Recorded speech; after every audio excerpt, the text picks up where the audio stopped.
I wish I knew how to quit you. Then why don't you?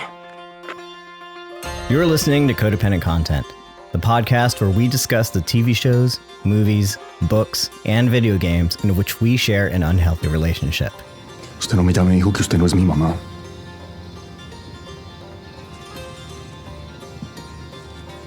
Mi mamá es una cabrona. My name is Mattias. Join us as we try to unravel the characters, stories, and worlds that we are entangled with. Because just when we think we're done with content, it draws us back in. Welcome back, Natalie. Welcome back, everyone. Hello. To Codependent Content. Today we're talking about Pluribus, Episode 6, HDP. What does HDP stand for? We'll get into it. Lots to discuss, I think, this episode. But first, there's also like a lot of things happening in the world. In the world of entertainment that I felt like was maybe like worth talking about. Okay. You know, 'cause sometimes we bring things up. Well, first of all, I went to watch a movie last night called Hamnet by Chloe Zhao with Paul Mescal and Jessie Buckley. And oh my God, did I sob my eyes out.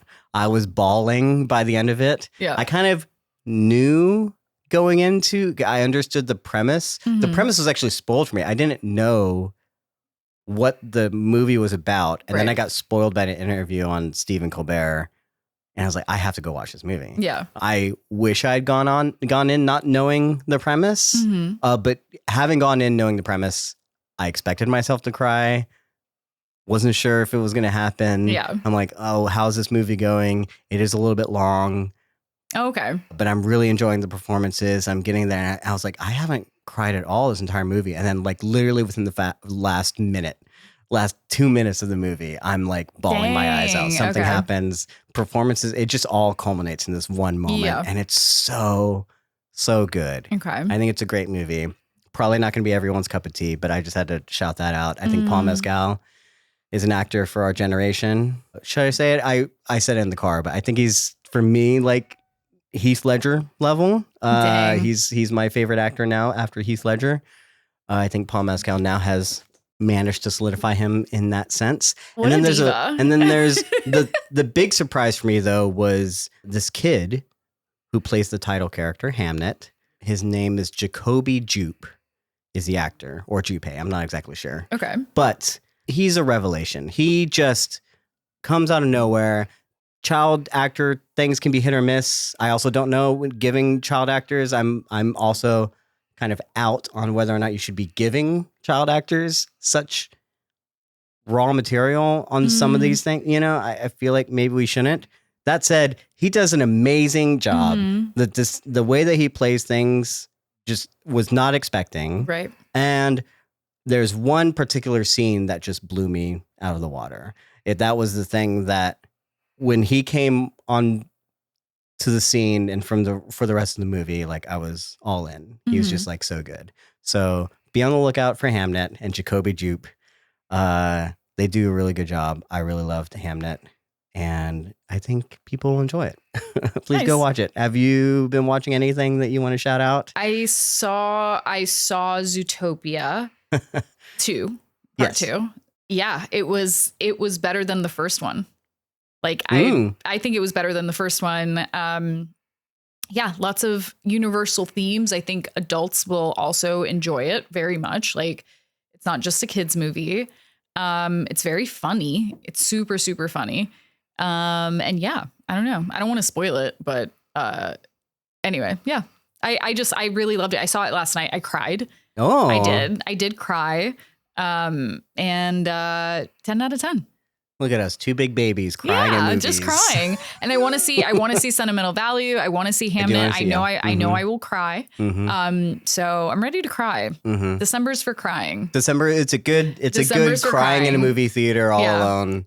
Definitely worth it. And I just want to say, I know you've noticed this already. Like it's so difficult for me to talk about movies or TV shows without spoilers. So I'm just like saying very generic things. I'm like, it was good. I cried. Like, you know, it's like, I just don't know how to talk about things without spoiling. So I apologize. No, for sure. Yeah. especially things that just came out. Yeah, it really depends. Yeah. Movies. That's the thing is people have talked about we should do more movie reviews on the podcast or anything like that. Like it's always sometimes I don't come away with as much. It's always hard to solidify all your thoughts. You only get to see it once and you're experiencing it all at once. Whereas like the shows, I can go back and rewatch. You get a little bit more time. Exactly. You know, if I forget anything, like what scene happened or whatever, like over 3 hours of a movie, it's harder to remember everything. I think exactly. And then they're dealing with so many themes and all packed together. Right. There's so much to talk about. And I definitely was drunk. So I'm like, this was last night and I was drunk and I'm like, I'm trying to remember. I'm like, there was a bunny and there's a fox and there's still, and I thought, you know, every time, like, I think I've just been so trained, especially with these Disney movies. Like, I feel like they're always supposed to be romantic, like romantic partners, and like, they're not. But I also felt like it was a big metaphor, you know, for just like a lot of things that are going on in the political climate nowadays. So like, I felt like it was like a very much like, hey, everybody's free.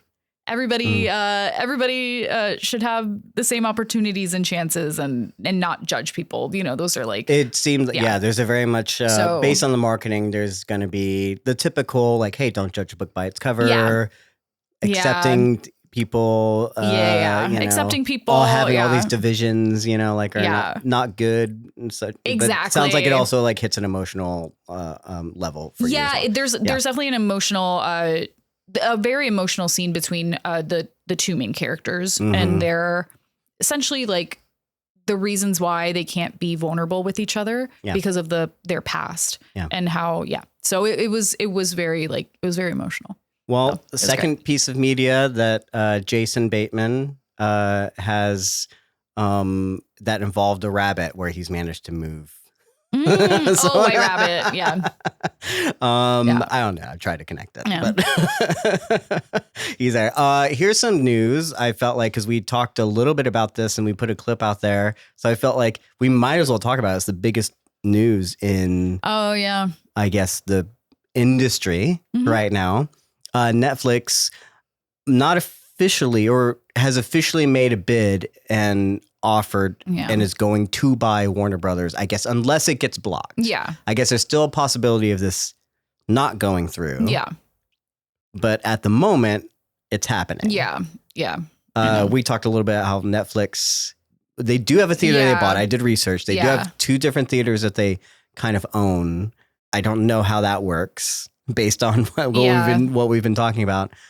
But now they own Warner Brothers was, I guess, like one of the last OG guards of, not the last, there's still others out there, but is one of the OG legendary studios out there, legacy studios out there. Yeah. How do you feel about this? What are your thoughts on it? I mean, I think it's pretty awful. I do not think that one entity should own everything, like period, like not just in this, like I really think that this is not, it's not going to be good. Like, and I was actually like, it's like kind of related, but for example, like Mad Men is now on HBO Max. Yeah. And it looks terrible. And the captions are off. It's supposed to be a 4K re-release, I noticed. Yeah, but it looks awful. Like, it's just awful. Like, and it's like, and a lot of people are complaining and like, you know, it's a 4K thing, but it's like the show was shot in a certain way where like, it was like you cut off, like, for example, like the clip that's going around is it wasn't widescreen. Right? It wasn't widescreen. The puke machine, which is a prop master, most likely running the puke machine on the side. And it's like literally when you're on set, you know that it's like prop people are like, am I in the shot? Am I in the shot? Like, and they're like, no. But now this whole release is like, we're seeing things we weren't really supposed to see. Well, it was also, I guess, in the original one, he was CGI'd out. So like they had masked out the prop guy. Even if he wasn't, it is wide. It's wide. Yeah. It is wider probably. I don't exactly know, but based on the photo that I saw or what because I was seeing like also the comparison shots where like, here's the version that we had before where it was clearly CGI'd because they also had like the equipment like that he's like vomiting into. Like was also not there. Yeah, you know? But it's the wide. Like it's not that's not in the original. Like the original, it's just like it's not wide like that. Like, I don't think I'm not sure. I can't confirm or deny, but I'm sure it's both. A lot of little mistakes going on, not just they're either missing VFX shots that used to be VFX shots. And then also the widescreen thing is probably the quality check is just not. It's just not there. Like, and it's like impossible. And it's like, and this is like one of the most prestigious shows ever. You know, one of my favorite shows ever. And it's just like, it looks like shit. Like, it looks like dog shit, if I'm being honest. Can I say that? Yeah. And we're on YouTube. It looks like fucking dog shit. Like, I'm like, it looked better. Like, I remember watching the show on my laptop in like whatever year that was, and it looked really good. And now it's just like, I don't know, man. It's just little things, not little things. It's a huge thing. It's a huge thing. And I don't like it. Yeah. So we were talking about too, like Netflix is taking over. Now they own HBO. And they own Warner Brothers. They're going to. Or they potentially. They might, yeah. Super interesting. I guess for me, this news doesn't sound great. This is the consolidation of all these, I guess, big companies. We know is bad. We know monopoly is bad. And it's not quite hit a monopoly, but I do feel like we're moving. This has been a joke that's been made before. And now I feel like is becoming more and more real. One day we're going to go to the Disneyplex to go watch a Disney, and then we're going to go home and on the Netflix box we're going to watch a Netflix. You know what I'm saying? That's like what's happening. Is we're no longer having movies and television shows. We're just going to have Disney's and Netflixes. Right. Somebody, like, I was talking to like another friend of mine about this, and he was saying like the positive thing about it is like having one place for all of your subscriptions, meaning like you won't have like a million subscriptions. You can just watch everything like on Netflix because it's going to be there. And I'm just like, and he's like, that's how like cable used to be. You just had a cable bill, right? And then like, so, but I was just like, no, like, I was just like, no, that's like, it's a minor inconvenience. I understand. And also there's different solves for that, right? Like that's an issue that is actually very solvable. But people don't want to solve it. So I just don't agree with this. The problem specifically comes from the ethos that has been Netflix and the things that we've been hearing about with how Netflix does things and their thoughts on media in general. We know that Ted Sarandos is not a big fan of the theatrical experience. He doesn't hate movies, but he says he doesn't like the long exclusive windows, right? Which is why we're getting all these movies that are good movies only going in limited release for like 2 weeks, and then they're going to hit Netflix. Right. And for an industry that relies on box office, we're talking about the big DC movies. What other things does Warner Brother owns, right? Like anything that they put out some really big movies. I mean, even this year, I think they put out Sinners, right?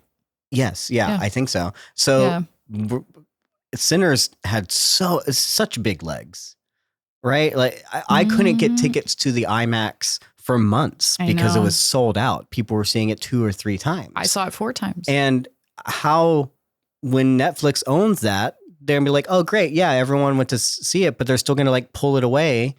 And it's just it's that kind of thing. Right. And then it's the idea that Netflix, whether or not this is true, I've heard it's like, could be rumor, could be not, like they have dictated where shows need to have characters saying exactly what they're doing on screen so that it can be like a second screen viewing, so that people don't have to, they can be watching it like in the background and still know what's going on. So the way that they approach media just isn't the same way that I feel like it doesn't fit the WB or the HBO like ethos, at all. God, I was watching a show. It was a Netflix original and it was doing that. And I turned it off. Yeah. I was like, oh, I can't do this. And I forgot what show it was, but it doesn't matter. Cause like a lot of them actually fucking do that. Like they explain what is happening like on the screen. Like it's so weird. Like it's so weird. It's also, it's just unnatural. Like nobody talks like that. Like, especially like you don't I'm like, I am sitting down on this chair right now, talking into a microphone. I'm having so much fun. Like it's like, No, I don't know. And then another thing I wanted to say that a lot of my mutuals on TikTok have said is that we're losing technically a third space, a space where everybody can come and like enjoy an experience together and have like an emotional experience together and laugh together. And, you know, last night when I was watching Zootopia, like I was laughing and it was like a really enjoyable experience when like we all laughed at the same thing. You know what I mean? Or you heard sniffles like here and there. And I'm like, oh, like I'm not alone in this feeling.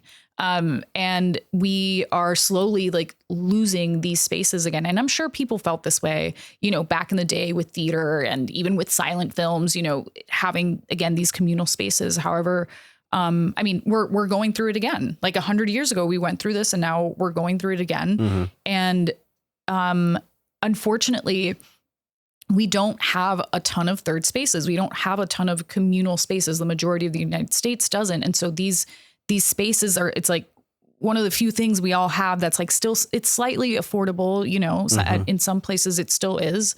And we're losing them. Yeah. And it sucks. And I don't know what's going to happen to HBO, but I feel like HBO is the king of the water cooler kind of show. Right. Also that, of the week to week, let's have something to talk about. Let's, you know, that we every week we ask, are you watching the latest? Right. Yeah. You know, which we will have in January. We will. Yes, eventually. Yeah. But what is going to happen with HBO? Exactly. Because I didn't know HBO was part of this originally. I was like, surely WB is going to be separate, but I guess it's all wrapped up in a thing, you know? We don't know what's going to happen to, are they going to start releasing things, binging the shows that we're loving now that HBO does so well? Is HBO still do what they want, have their own app?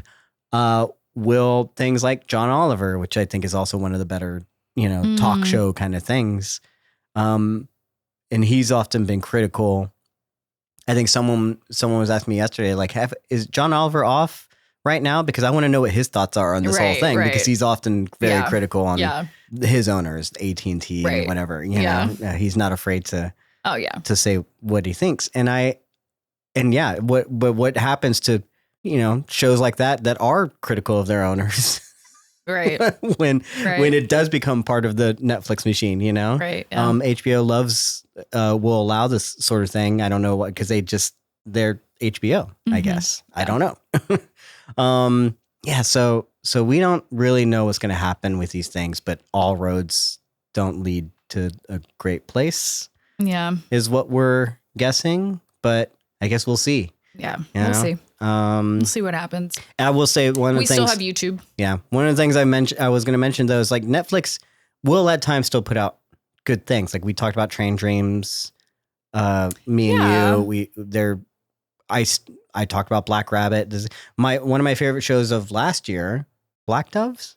Netflix has a lot of like there really is like a show called Black Rabbits and Black Doves. I was like getting confused. I was like, it really was? Okay, sorry. Go ahead. No. I was just going to say like Netflix very much has the capability to produce high quality, good shows.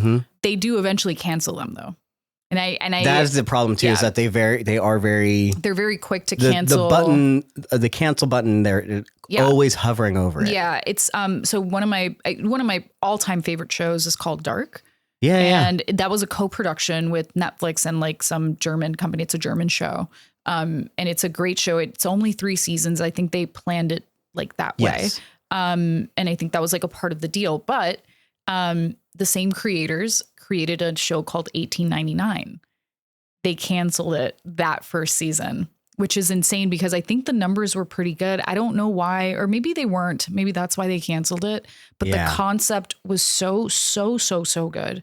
And the execution was good. It was just so top tier. Of course, it had to do with time travel on a ship. Like it was very interesting.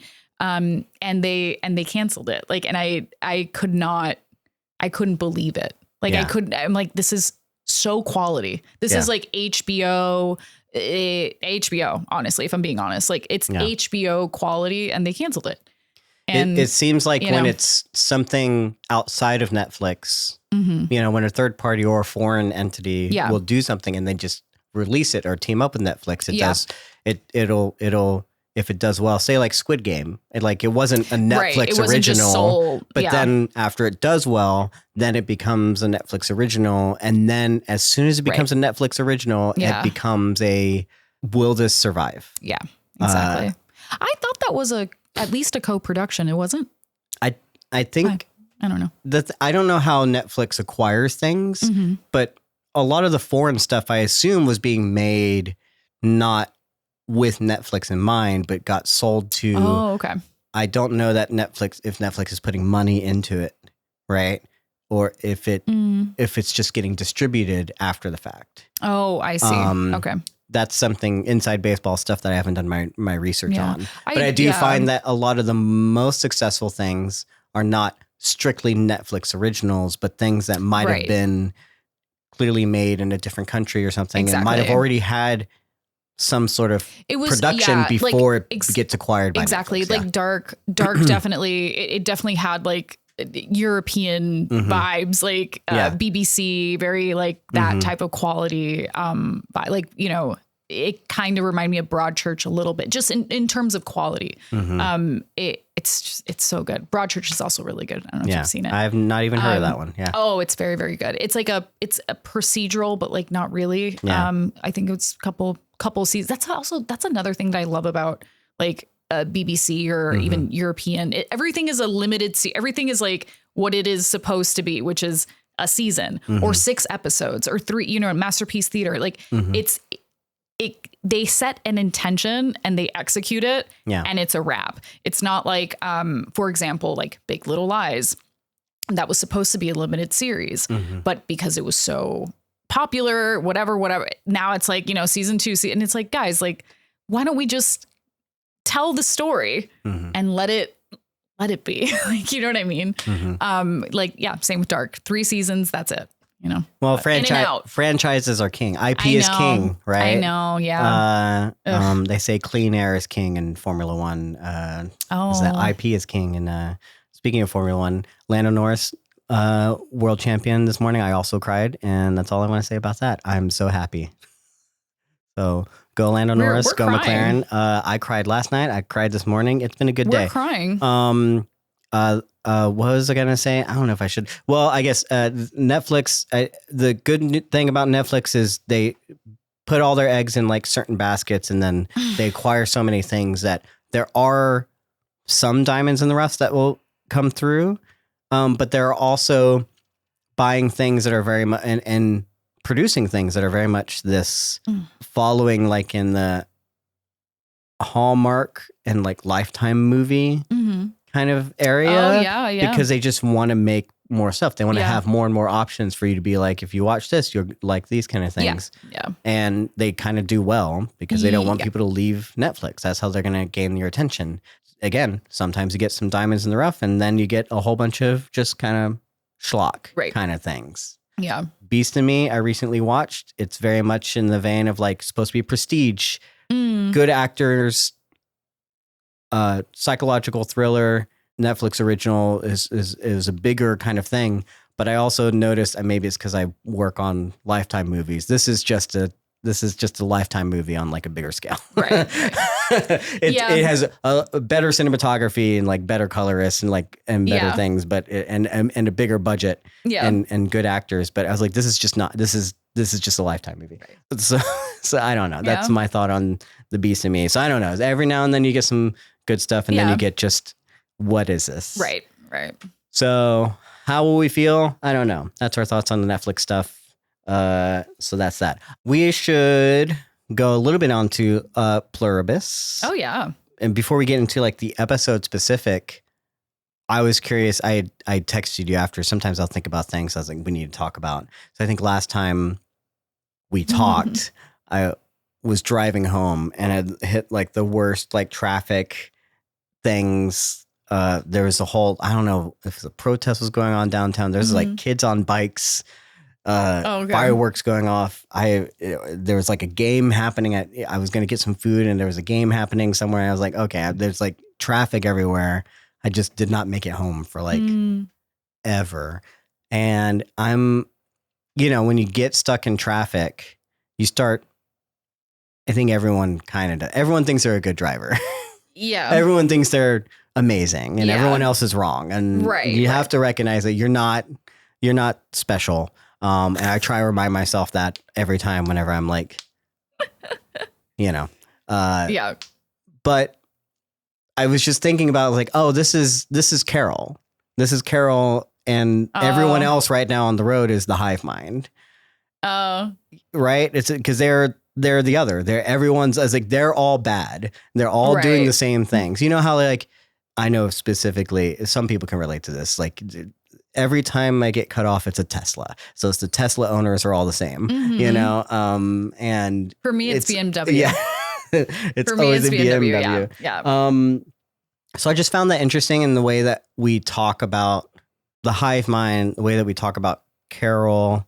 I know that we haven't been like so kind to Carol, but I can relate to this idea of how the hive mind kind of represents our ability to other people, our ability to just kind of lump everyone into like the same thing when it's us versus them, especially when it comes to maybe the internet or maybe that's a great metaphor. Being in traffic or these kinds of things. I find that very, very interesting. I stumbled upon a thing too that just kind of like hit me this week that I found interesting, and I don't know if it's part of the themes of Pluribus. Have you heard of the Dunbar Effect? I have. What is it again? So it's the idea that we only have the room or capability, that we have a maximum number of connections that we can hold at a given time, right? 150. Based on yes, 158 or something in our mind, but it's based on like brain size of animals. And there was a correlation to like the, I guess, group size of primates based on like how big their brain capacity was or something like that. And it just noticed that this would happen in the animal kingdom in like a linear kind of scale, you know, if you put it on a graph. So it's just a very interesting observation. And so if you put us onto that scale, what does that mean? What do we have the ability to hold on to, you know? And that's where you get like, we can have connections with supposedly up to like 150 people, or at least like hold space for that of like personality, names, people we're wanting to talk to or whatever. But then everything else becomes like othered, right? Which is why we don't react when a natural disaster happens like very outside of that network, right? But if it hits one of our like our 150 or whatever, then we would be much more prone to caring about it, you know? So I find that very interesting, and especially in terms of the show, when especially the hive mind is essentially making all these survivors believe that it's just one person, and then so they should all have the capability, but she still others them, right? It's a very different thing to have to deal with, a very different internally to go from 7 billion people to now it's all one person. I think that would be hard to wrap your head around. But also, do we have the capability of, you know, empathizing with certain people, right?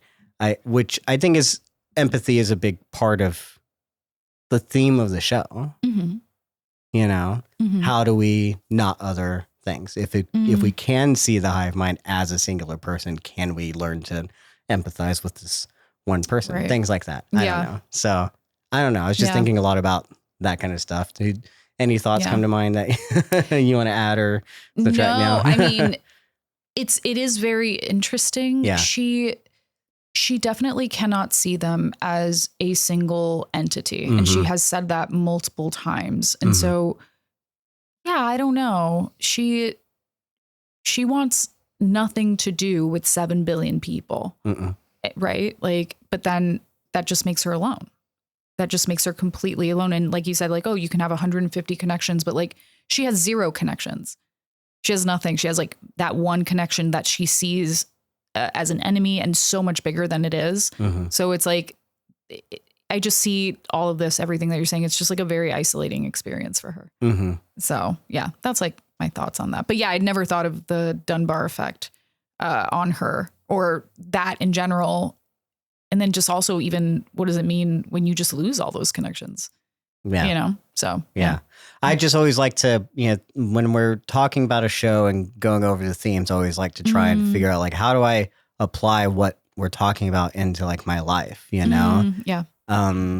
Does it help me to recognize these themes and the characters and like how they interact and whether or not I agree with it, and how do we do this in real life? Like how do we other people, how do we, right?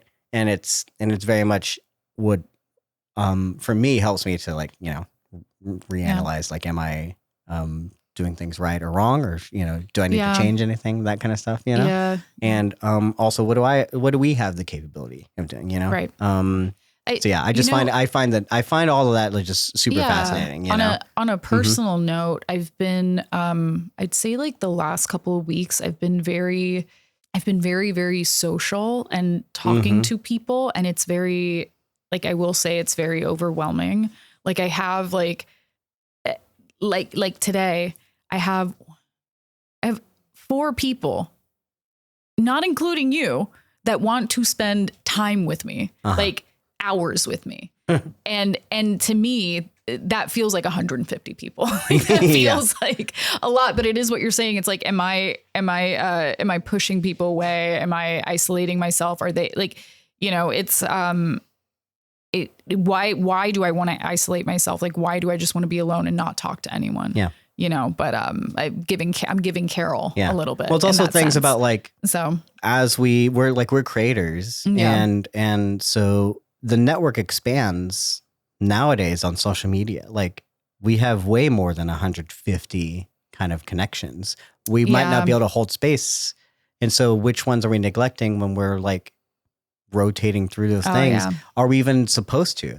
There's more on the Dunbar effect on like how it like, there's certain negative things that happen. I don't remember what they are for us as like society or for us as humans, that we go through when we try and expand beyond, just the fact that we have neighborhoods or cities that are like bigger, we can't fit into like a tribe anymore, and so it's like, there's an idea of like, you need to find your tribes, and maybe you only really have connections with this potentially 150, and these are not like deep connections. These might be acquaintances, coworkers, and some, so it's not, they're all like super connected, but there's like also, how do you find these things? And when we're so inundated with so much, so many people, and we got followers and influencers and connections on I was just things. Say, it's just so much now. Like we're being, it's almost becoming too much. And I think that's like a part of it where I'm like saying, oh, four friends are hitting me up all in this afternoon. Well, it's 5, including you. And these are real life people. But what you don't know is like the 4 mutuals that are also like, or these are mutuals on TikTok. And then like people that are following me and like trying to connect with me, like all online, and like all of the connections are very valid. And obviously some are more priority than others. But it's almost like a FOMO. It's almost like you want to talk to everybody, you want to connect with everybody, but like, I'm just saying I'm very popular, guys. Honestly, it kind of feels like that a little bit. It feels like people, and it is very nice. Like, coming out of my my little cocoon, if you will, and seeing that I do have a community of people that want to spend time with me, and I'm hoping not to push them away or neglect them. So that said, I think we should get into, let's talk about Pluribus. Again, our friend. Talking about episode 6, HDP. Let's talk about general thoughts on the episode. Why don't you start, Natalie? I liked it. Oh no. I did. Start to finish. I think I watched it almost 2 times. I need to finish it again, but I really, really enjoyed this episode, especially the cinematography.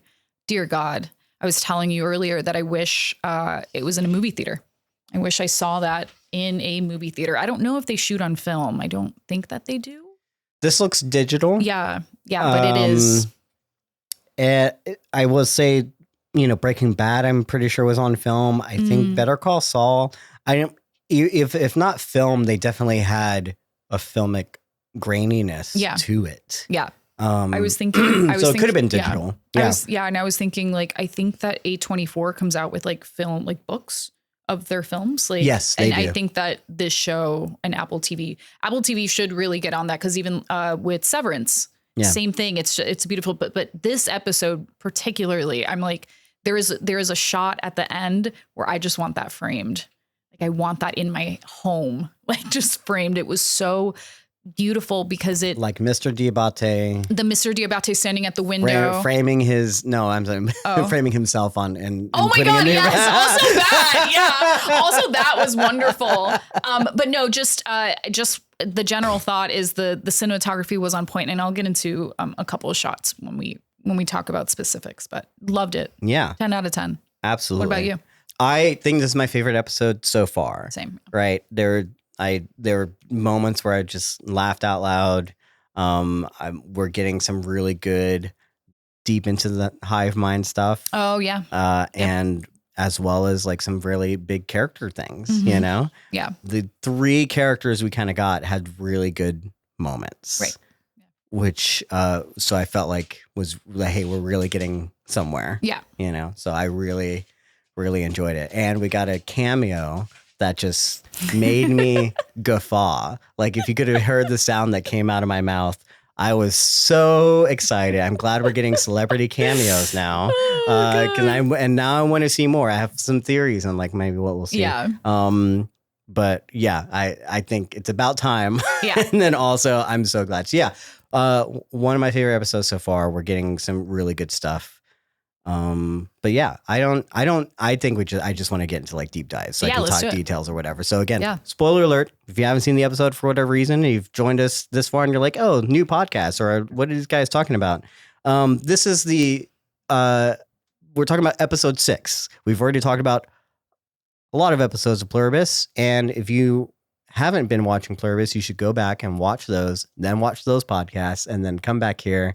And then catch up on where we are at now, because we're going to get into details. Big spoiler territory starting now. And let's get into it. So first of all, dare I say it, starting with the big cliffhanger from last week going into this episode. I can't believe they did that. I really I was like, is it really that? I was like, okay. Well, here's the thing: were we right? Yeah, of course. I was like, oh, okay. It's very obvious, but I was like, sure. Well, we were right on multiple counts, I'd say. Yeah. Because not only, I think that the obvious thing was that body parts. So she reveals that it's shrink wrapped body parts. Yeah. They did a good not job. even full bodies. They have to cut these things up. They do. They really do. The white meat from the dark meat, I guess. Period. Right. Yeah. And Carol has a visceral reaction to this, as she probably should, as we expected. Yeah. But also not a thing. What do you mean not a thing? Not really. Not apparently, as we learned later on. This is not. My thing was that she's overreacting last week. My thing was that it's not going to be anything. Right. It's not going to be nothing. And okay, it was body parts. Yeah. But it's also not a thing. Yeah. Since everyone else already knew about this. Yeah. Everyone's like, yeah, you're late. Carol, you're late. So right. Wrong and right. Technically. Yeah. Exactly. Yeah. Old news. Yeah. That's interesting. We'll talk more about that because we learn more about what happens with this stuff. But brought to you by Cena. That shit was so fucking funny. He's so funny. He's so funny. Like, what did he say? The opening line, it was like, "Hi, we're John Cena." Like, that shit that cracked me up. Hi, Carol. Hi, Carol. We're John Cena. Like, oh my God. So good. And it's so funny because at this point, Carol knows who John Cena is. Of course, yeah. She's like, that's not John Cena. It's like, well, we are all John Cena. But I actually, really quick, right before that, I do want to talk about. We've got a little bit before that. Yeah. Yeah. I wanted to touch on the body part scene. Let's talk about it. I just want to talk about the cinematography in that, the handheld shot that was when she was going through the warehouse and it was like shaky, with the flashlight. I play this video game called Lethal Company and it looked just like Lethal Company. And I want you to insert the clip right here of the gameplay. But it looked very like video game like esque with like just the cinematography. Again, they really killed it in this episode. I need to find out who the cinematographer is and the director, because they really went all out. It was very stylized. Like a lot of the shots, it was just style, like and storytelling. So that was storytelling. Diabaté at the window, storytelling. The woman at the end, there's a lot of presence, and I loved it. I will say, yeah, it looked great, but the thing that I had written down was it also didn't look good enough where I could believably believe this is how Carol like would shoot something. Like she's very it's shaky. She's not a very good camera person. The way that she's telling the story is just so dramatic. The way that she talks about it. And it was believable. I was like, okay, yeah, no, I believe that Carol like shot this, you know, without it being like too like overly produced. Right. Whereas typically you'll see things like this in Hollywood where I was like, they didn't really shoot that. Like that's the cinematographer shooting that, you know? Yeah. But it's supposed to be handheld or whatever, you know? And it was, and I will say the colors, it was blue. Yeah. It was a blue, which, we talked about earlier about the blue being representing the hive mind. And of course she was in the shop in their shop. Yeah. And it was a beautiful blue. The blue tone, was very, very specific, especially when she's outside and the blue globe right before she goes back in. Yeah. Right. Stunning. We hadn't talked much about cinematography and the color theory on the show. But I've been seeing like a lot of people bring it up a little bit more. It's not usually something I pay too much attention to, but it is clear that like the blue is a big prominent color for the hive mind.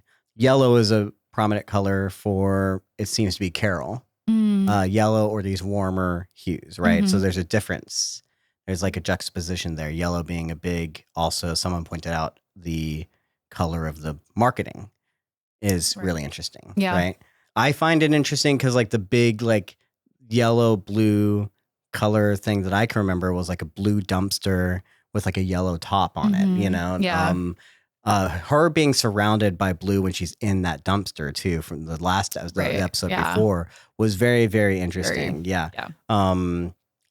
We maybe need to keep more of an eye on for sure the color theory because that now that we're seeing it crop up more, wouldn't be surprised if that starts telling us certain things about the hive mind, you know?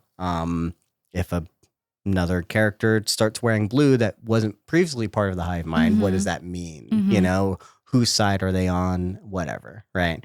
So it could be very interesting stuff. Carol overreacted, or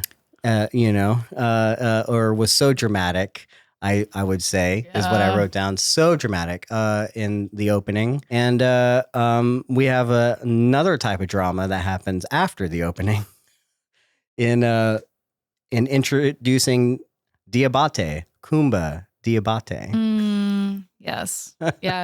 This James Bond fantasy sequence, playing poker. We start with the shaking the martini. So I loved all this. This was so much fun. Yeah. I have a lot of questions and thoughts about it. Yeah. But at the same time, this is great. This is a perfect reintroduction to what has he been doing? Yeah. What's going on here? And here's Mr. Diabaté playing the hero. Right. Getting the girls and all around living out a fantasy. Yes. What did you think about all this? I mean, again, cinematography with that long shot on Steadicam. Like I almost feel like it's not that there was no reason. It's just so much style. But of course it goes with Mr. Diabaté. It's like that opulent style. And with the Steadicam, you really get to experience the whole party, the decadence, right? The beautiful women, you know, it's just a beautiful long shot that like, it's very dramatic, and it ends on, I think it ends on him. I might be forgetting, but it's just like, it's very representative of like who he is. Right. And I absolutely loved it. And another more on the tone of the show, that one line where he says, I think he says, getting character, or that's your line. I forgot the exact line. Well, it was something like that, where it was like breaking the fourth wall within the show, within the thing. And I was just like, this is so dark. It is so sinister. It is. It's very interesting because it actually had nothing to do with the women of it all. It just had to do with this one man playing this role. And it makes you really question Diabaté. Like, mind you, he's doing what everybody would do, but he's being, to me, I'm not saying it's similar to Carol when she was essentially abusing Zosha, but I feel like it has similar tones where like he's using these people as props. They're not even actors. They're props, like at the end of the day, and he's manipulating them. He's like, they're toys for him, you know? So it was cool, beautiful shot, beautiful. The gowns, as they say, everything's beautiful, but like they gave you that line where you do see the darker, sinister side behind it all. Yeah. This is, I think, it's a juxtaposition to obviously how Carol is approaching things, to the way that he's approaching things. She does believe that she's the hero of the story, right? She's the center of her own world, kind of thing. And he casts himself as the hero of the story, right? It's a lot of fun because we've talked a lot about what are you doing, Carol? Like, why not get a different car? Why not get, more liquor? Why not take advantage of certain things? I want to get to more of that in speculation, but with Mr. Diabaté, Monsieur Diabaté, I should say, he is using this to his advantage, right? He's having fun while he's doing it. And I think a lot of people kind of would. Yeah. But at the same time, this goes into the, who's controlling who of it all, right? Who's really in charge, Right. We had the revelation last time that they talked of him being like, no, they consent. Like, they like affection and connection, right? He didn't think he was doing anything wrong. And here I noticed, like, he has to get everyone to play a part in order. It seems like that he kind of understood, took that feedback, and was like, okay, now they do want me because I play this part. Because, Bond gets the girl. Like, I flirt with him a little bit, or they love me because I win, or I do it, or I'm rich, or whatever. He's justifying his own actions, which is no less creepy, right? Yeah. There's a certain endearing quality to Koumba that I really love. That, again, he's having fun. He's playing this thing. I see a character who loves media, right? He would have to know enough about, I don't think the Hive, they have their memories. It seems like he's the one that directed all this. He gave all the characters their roles, right? He helped probably them get dressed.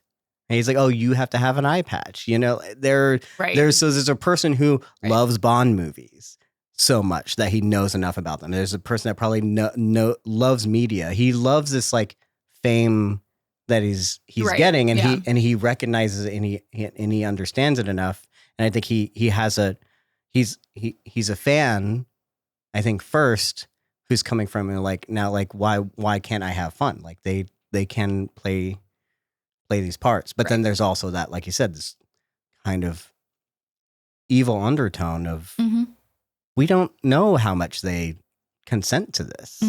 We don't know how much of the individual is in there like wanting to play this part. We don't even know like what their personalities are. Would they fit? Would the guy with the eye patch probably is not this at all. Right. You know, but he looks, you know, he's getting stereotyped. Again, the hive mind doesn't seem that bothered by doing it. But if there's people under there, would they, you know? Does this justify you then getting the girl afterwards because you got them in at the poker table, or you won them over, but they're also flirting with you because they are told to? Right. I don't know, right? Right. I have like the question here: are they still placating Monsieur Diabaté, or are they just bored? Like, what are they doing here? What is the hive minds? Like, why do they continually go along with these things? Why do they want to make him happy as the same way they want to make Carol happy? Right. Like, what is it here? I don't know. But those are the questions that I have too of the hive mind. I think that question is really interesting though. Like, why do they want to make these people happy, or why are they giving them everything that they need? You know, what is it? Is it empathy? Is it trying to get more information? Is it just, are they trying to distract? Like, what is the motivation? I really don't know. It's weird. Yeah. And at this point, we already know that he's not given them consent. Right. Right. Yeah. That at this point, they've already solved or could solve the thing that we thought they were waiting on. Like, when are they going to solve this? It's probably going to be months from now. Yeah. But they've already done that, and they've already told him, and they've already asked him for consent, and he said no. So now then, like, why are they still around? And we know that they can leave them alone. We know that they can just fuck off. Exactly. So I am curious, like, what is their need for this? And again, that is always going to come down to the question of, like, we need the individual. We need a person to kind of direct. Does Mr. Diabaté, does Koumba become this kind of new godlike creature because he's the person that is actually can be in control and give them any sort of agency? Like, what agency does the hive mind have without us as individuals? Is always for me is always going to be a question. But yeah, I don't know exactly why they are here, or why they're doing this, because it's definitely not to placate anymore that we know of. Right. Or it's I don't know. Could be anything. I have like also written down, like, because I talked about the cinema of it all, like of him. This is also very cinematic. I'm also interested in, like, there's clearly like a lot of people acting like he's at the table, and there's still people acting like all around the room. There's no cameras, quote unquote, around, you know? So they're giving a lot of resources to fulfill this fantasy. Yeah. I'm getting the sense that Koumba is just as, he and Carol are the same, in that clearly no family, no other people to be around, but they definitely come from different backgrounds. Right. Whereas we have to remember, Carol was kind of famous. She's a big, huge entity, and especially in the book world, right? And he is probably not at all, not even close to fame, but he's loving this fame. Oh yeah. Every time we see in his new penthouse, he's done photo shoots, and he has like a print of himself in like a different room. Yeah. Some very fun little moments. Yeah. And again, he's having fun. He's taking advantage of it, but there's clearly the idea that he didn't have that. I'm curious, like, who was he before this? How is he treated before the joining by other people, to where this little bit of creepiness, little bit of maliciousness, or whatever this dark undertone of these scenes are, also kind of a part of revenge for now he's not getting rejected by people, or he now has a certain fame where people maybe didn't talk to him or look at him. You know, did he have friends before or whatever? So there's a lot of kind of like, well, y'all wouldn't have talked to me if it wasn't for me being kind of special, you know? So I'm just curious about like who he was before, but I think we're getting a little sense of maybe how he was treated before the joining.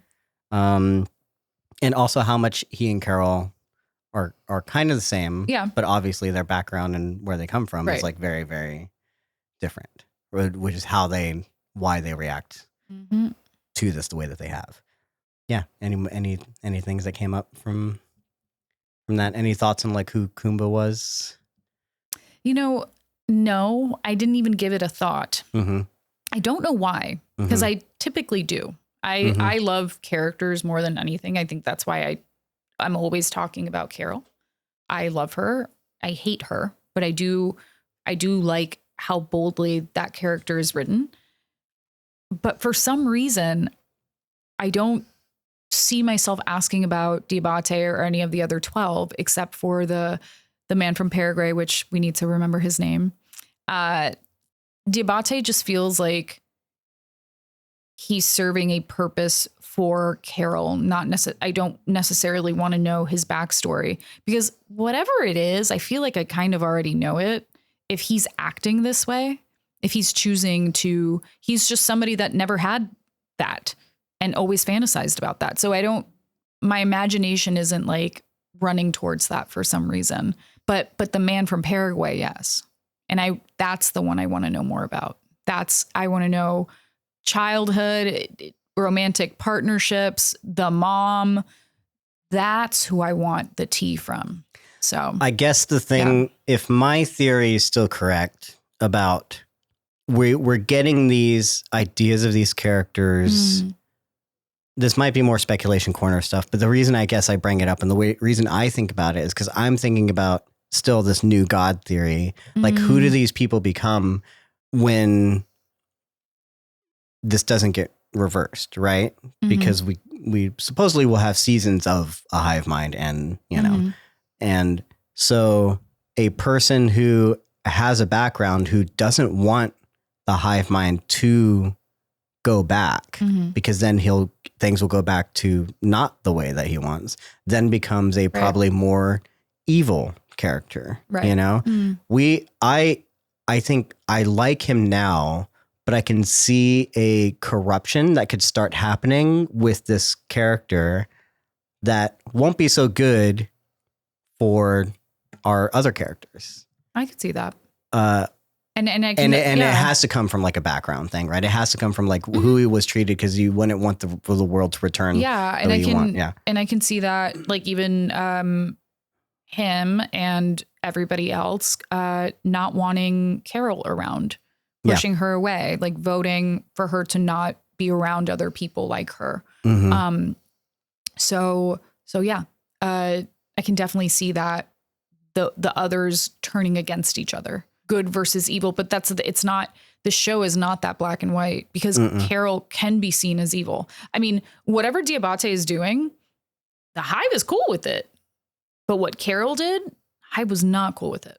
Yeah. Right. Well, so the harm that Diabaté is like, we see it as harm, but they don't, you know, and it really, like, that's what I really like about that character. And that's why I was saying, I don't need that much of that background, because he makes me ask questions about what is morally good versus what is morally bad versus, like, does it matter? Because whatever the things that he is doing, the other party is consenting to it, and they are very much accepting it, you know, and celebrating it and want it to continue. Right. So what does it matter? Why does our opinion matter? Right.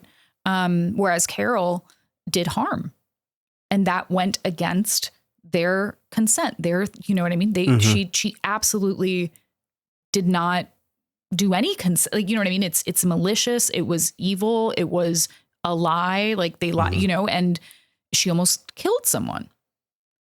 So, and at the end of the day, people have been saying, oh no, that's fine. You know, I find that really interesting. Like, when she almost killed that woman, I thought it was very malicious and on purpose and beyond deceitful. But people defend it. People will defend it because, you know, the ends justify the means, right? She's trying to save humanity, right? But she's killing a human. I know we talked about this on the previous episode, but I can't stop thinking about that. And why is it that, so in that scene, Carol treated the Hive and Zoja as subhuman. But when it comes to Diabaté, the Hive does not think that they are treating these people as subhuman. What is up with that? That's the question for me, you know, like, and I genuinely don't understand it. It's when it comes to Diabaté. It's interesting. Very interesting. So yeah. It definitely comes down to, there's a couple questions I had for the end, but I guess we can bring it up now.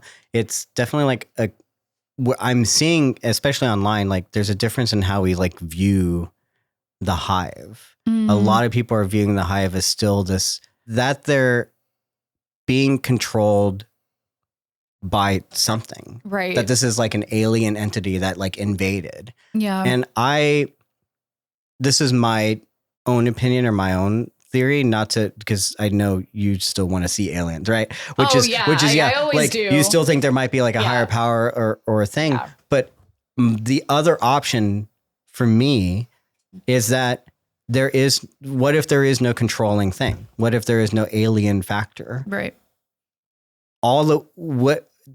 From what I understand, this is just us, right? The hive mind is just us, but connected. Right.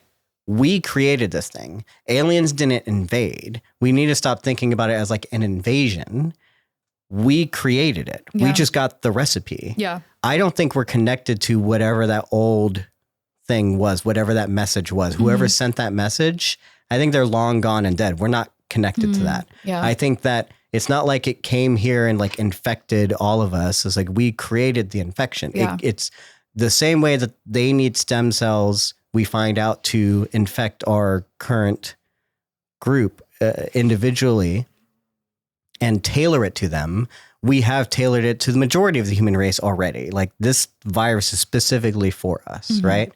I think there's just a difference in like, are we saying are the people online or the way that people describe it, the way that Mr. Diabaté and the way that Carol looks at it is very different. It's like, are we looking at it as something from elsewhere?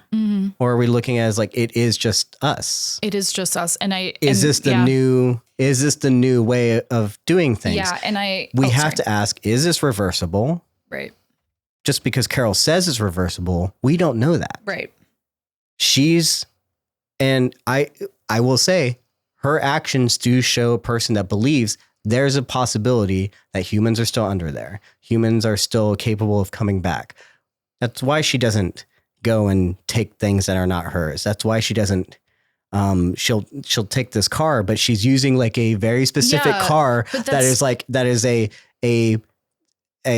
protect and serve, you know, like and then we see his cars, which are just like 10 Lamborghinis, all lined up. So it really does show you like their priorities in that beautiful shot also. Because she believes people will eventually come back. Yeah. Right. Whereas he's under the impression, and whereas we have to possibly be under the impression that what if this isn't reversible? And so is this consent or is this not? Yeah. It's not consent if you believe that they're being controlled by something and that they will come back and there's going to be a human that's going to disagree with you. Yeah. But if they don't come back and this is just the new human, if you can't change it, if you can't reverse it, then yes, technically they are giving consent and things like that, you know? So it's all comes down to like, how are we viewing the hive mind? And that's where I feel like a lot of people are mistaking, especially online, like what is the actual hive mind? Yeah. As if it's some sort of entity. They're treating it like as any other alien invasion or virus. And I'm like, no, this is just not, we don't know. We don't really know. Yeah. And at the end of the day, we created it. Right. And it might be a different version, it might be very different from the people who sent it to. Right.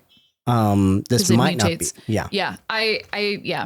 It's just, again, like, it's really interesting what being treated like not a human means to this hive mind, because killing bad, right? Like almost killing someone bad, right? But like treating women as objects, that's fine. Treating people as objects, but very specifically women, and we see it throughout that scene, that's okay. Right? I don't know. With the hive mind, which means that collectively humanity thinks that it's okay to treat people that way. I don't know.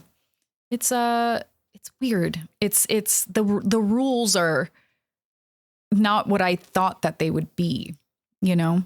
Like, why was Carol so punished by that? But Diabaté can have like 5 women in the tub, you know, and that's okay. And can just ask for another one. And just ask for another woman. And they just comply, so, right? Yeah, And he's very specifically turned away. Like, of course, okay, so he's straight, right? So, or if he's bi, he doesn't want to explore it right now. He's not bored enough yet, but like 2 men raise their hand like anyone else want to join. He's like, maybe next time, you know? Yeah. So there's also a clear, it has to be a certain way, you know, for it to, I don't know what I'm saying there, but yeah. No. Yeah. It was just a thought. Like, it was just like okay. Yeah. I do love, we can continue. Yeah, let's continue. I do love that they just all stop what they're doing and they leave. Oh yeah. That was wonderful. Imagining them as I just keep thinking like, this is just Carol and her ex. I know they weren't in a relationship, guys, but this is just Carol and her ex, and the ex can't be in the same room. In this case, the same city as Carol. I mean, that's very relatable. That is very relatable. It's very relatable. Yeah. I love that. Yeah. So yes, we get to Carol arrives to an empty Las Vegas. I do not know how they manage this. I mean, there's plenty of ways with CGI and stuff. I definitely know how it can be pulled off. Yeah. But the way that they managed to make Las Vegas look so empty. I loved it. And then communicating with her, like getting her the directions, knowing where she needs to go with signs and stuff. So funny. And I just want to say one thing about the empty cities. It's just such again, like a marker of post-apocalyptic movies and TV shows. And they just really they keep nailing that. And I think that showing these empty cities is just really reiterating that this is the end. Like, this is not good. You know what I mean? Like an empty cities without humans is always an indicator of civilization is dying, you know? So the fact that they keep showing these cities empty is like very much a sign, a visual marker, a visual sign. Absolutely. Except this time, the main thing that's killing these cities, the nuclear bomb, as it were, is Carol herself. So, because the reason they empty is because she's in town, right? Because she is essentially a bomb that can blow up at any time. Yeah. But that's the thing. She did threaten last week. It's like, you won't believe the biblical nuclear bomb or whatever that can be, like, that you know, she said, it was very I remember that. Yeah, it was like a very, you know, very they kind of have to keep your way in. And anyway, that might be an interesting. But it's like even like beforehand, like before the Zoja incident, the cities were still empty. Everything was like everything was turned off. Everything around was turned off to save power. So it's like people were just like not outside, like not doing anything, you know? So it's showing you like visually that cities need humans. In order for humanity to exist, you need humans, like humaning. And right now humans are not humaning. So, yeah. Absolutely. Yeah. So she gets to the penthouse, and tries to talk to Koumba about everything. And he's like, "Oh, you're talking about the eating humans." It's like, "Oh, I have a video for you." Yeah. Queued up. And again, John Cena. Best cameo so far. Is he the one that goes like this? Yeah. Okay. Yeah. Oh, could you see him? I couldn't see him. That's right. Who was on screen that whole time? We do learn. Here's some. I wish he did it in Mandarin. Because he speaks Mandarin like very fluently. He does. I wish he also tapped into that. He learned Mandarin for specific reasons. I don't know if he knows it fluently, but I know he's very good at speaking it. Oh, okay. I think he's known it for like engagements. Does he know it fluently? I've seen him do videos in Mandarin, but I thought they were like prepared. Like I thought it was prepared. Oh no, I think he did learn it. Oh, cool. Yeah, that's amazing. Yeah. With subtitles or something. It's just completely. It's always very funny seeing him speak. It's just very unexpected. Yeah. So I think that would have been funny. I wrote this down. So this is so nerdy of me. Just so you know, Natalie, there are 7,348,292,411 people left on Earth. Okay. That's trying to feed. Still a lot of people. We're at 8 billion now in 2025. Yeah, that's a lot of people. So we've lost about 700 million people, give or take. Yeah. So still a lot of people to feed. Carol took some of those out. She took a few of them out. Yep. She could work harder. I know she could. Yes. So we learned HDP is a thing that they eat. Again, Carol was kind of freaking out over something that ended up, being, as Koumba said, it's disturbing. But here's the video of John Cena explaining human-derived protein. They need it. We mentioned this. They might just need food. It might just be a source of food for them. And it turns out that it is. Do you have thoughts on whether or not it's okay for them to eat people, dead people? Absolutely not. How do you feel about the hive mind learning all this and getting this information? It puts another tick mark in this is unnatural and unhuman and evil. Like in that, that this is not a good thing that is happening. Yeah. They are eating humans. Again, there's a lot of things about the hive that is very anti-human. That's why again, in that, not the one before, but I forgot what episode it was, where it sounded like when she was talking to the hive mind, it sounded like AI, which is very anti-human, right? Sure. So it's just feeding, no pun intended. It's feeding them eating humans. Dear God, is feeding into the fact that this is not a benevolent, good entity for the progression of humanity. He's literally trying to eat my microphone. Oh, what's going on with I think it's the Velcro. I have learned that the hive mind is stupid. Interesting. I don't know if they're anti-human as so much that they just have no idea how to function. Right. As humanity. But that's the thing is that like they don't know how to human because humans have been harvesting and but cropping. They should because they are humans. Right. And but there's a very specific no harm policy. Correct. They are in a human capsule. Mm-hmm.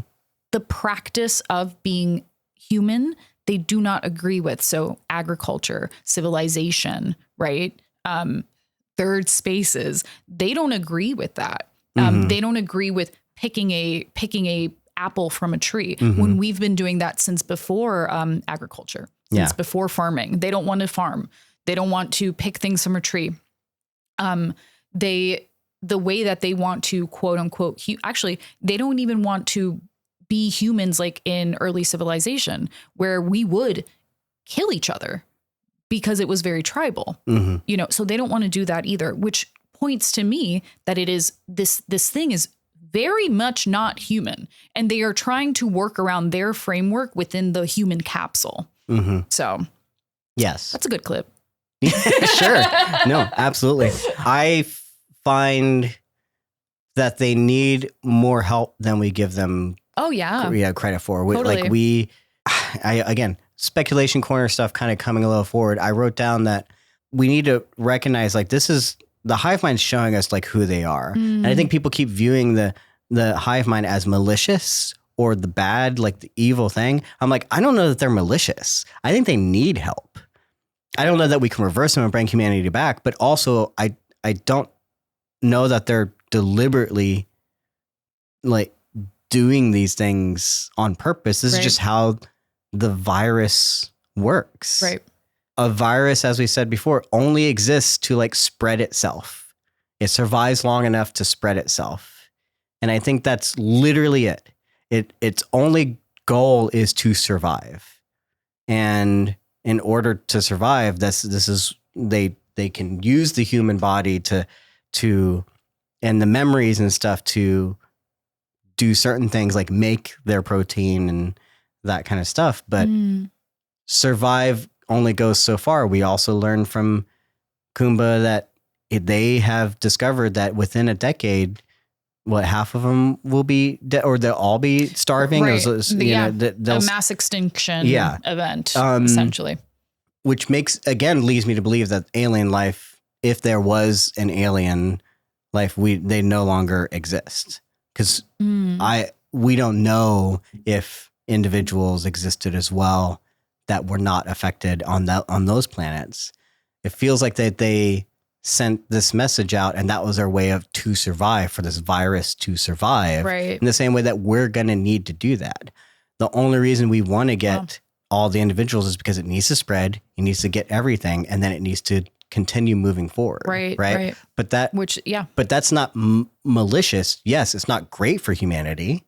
It's not good because it's not human. Yeah, exactly. It's not. But it's not. But there's no conscious intent there, in my opinion. Right? It's not. I'm here to kill humanity and get rid of it. Like no, it just wants to. It wants to survive in the best way it can, and which is what viruses do. And it's making its way to like survive for 10 years, but it also needs ideas like how do we continue functioning, and it needs help to do that. It needs help to continue functioning from this new council of people. Right. So we learned that the other survivors have been meeting without Carol. Right. They've already learned. She's the last one learning this information. Right. She's a little left out. A little. And Phil's a little bit left out. A little, yeah. It's very left out. But yeah, he's like, we meet, every Tuesday and Friday, we sometimes lunch together, but also like we just mostly on Zoom. Yeah.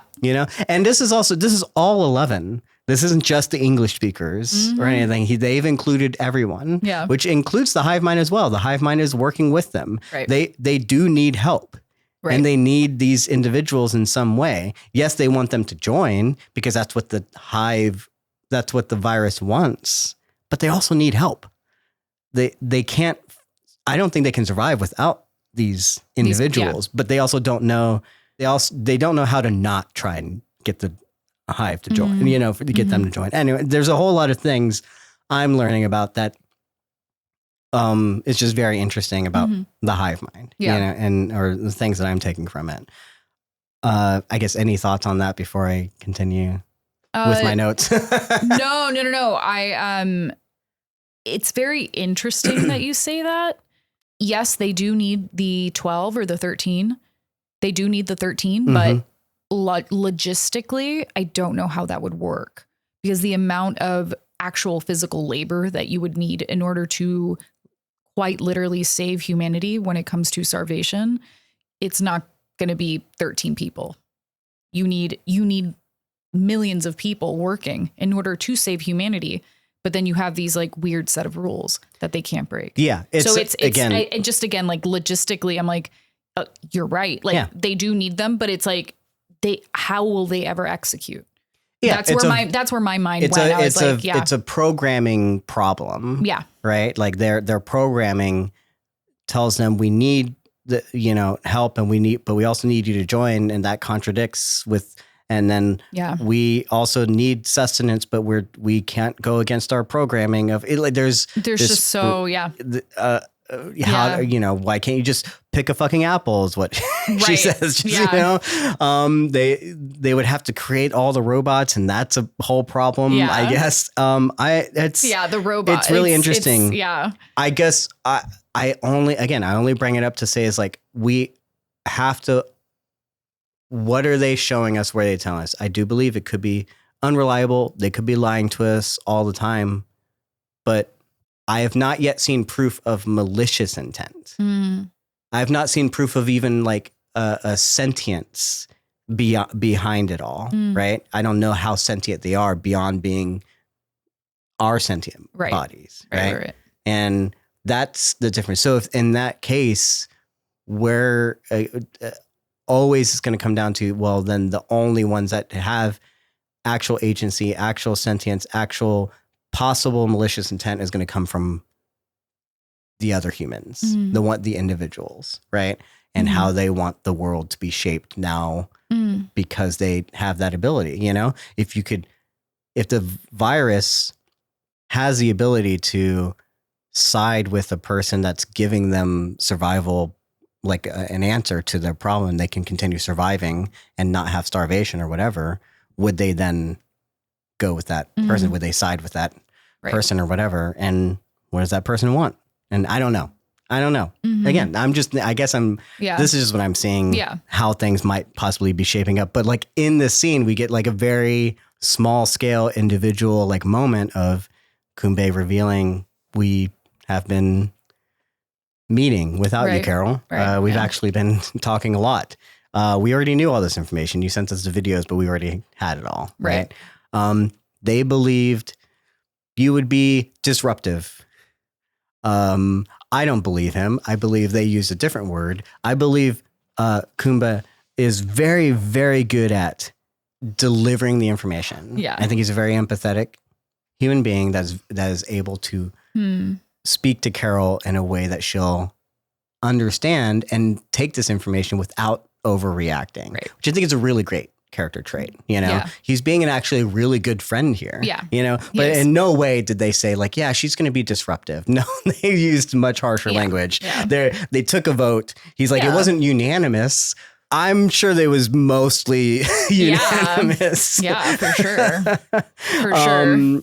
But then Carol, she takes this information and she's like, well, you know, did you think to include me? You know, or, you know, because I'm a writer. I could come up with robots, you know, and I can, there's still, people think we hate Carol. I love Carol. Yeah.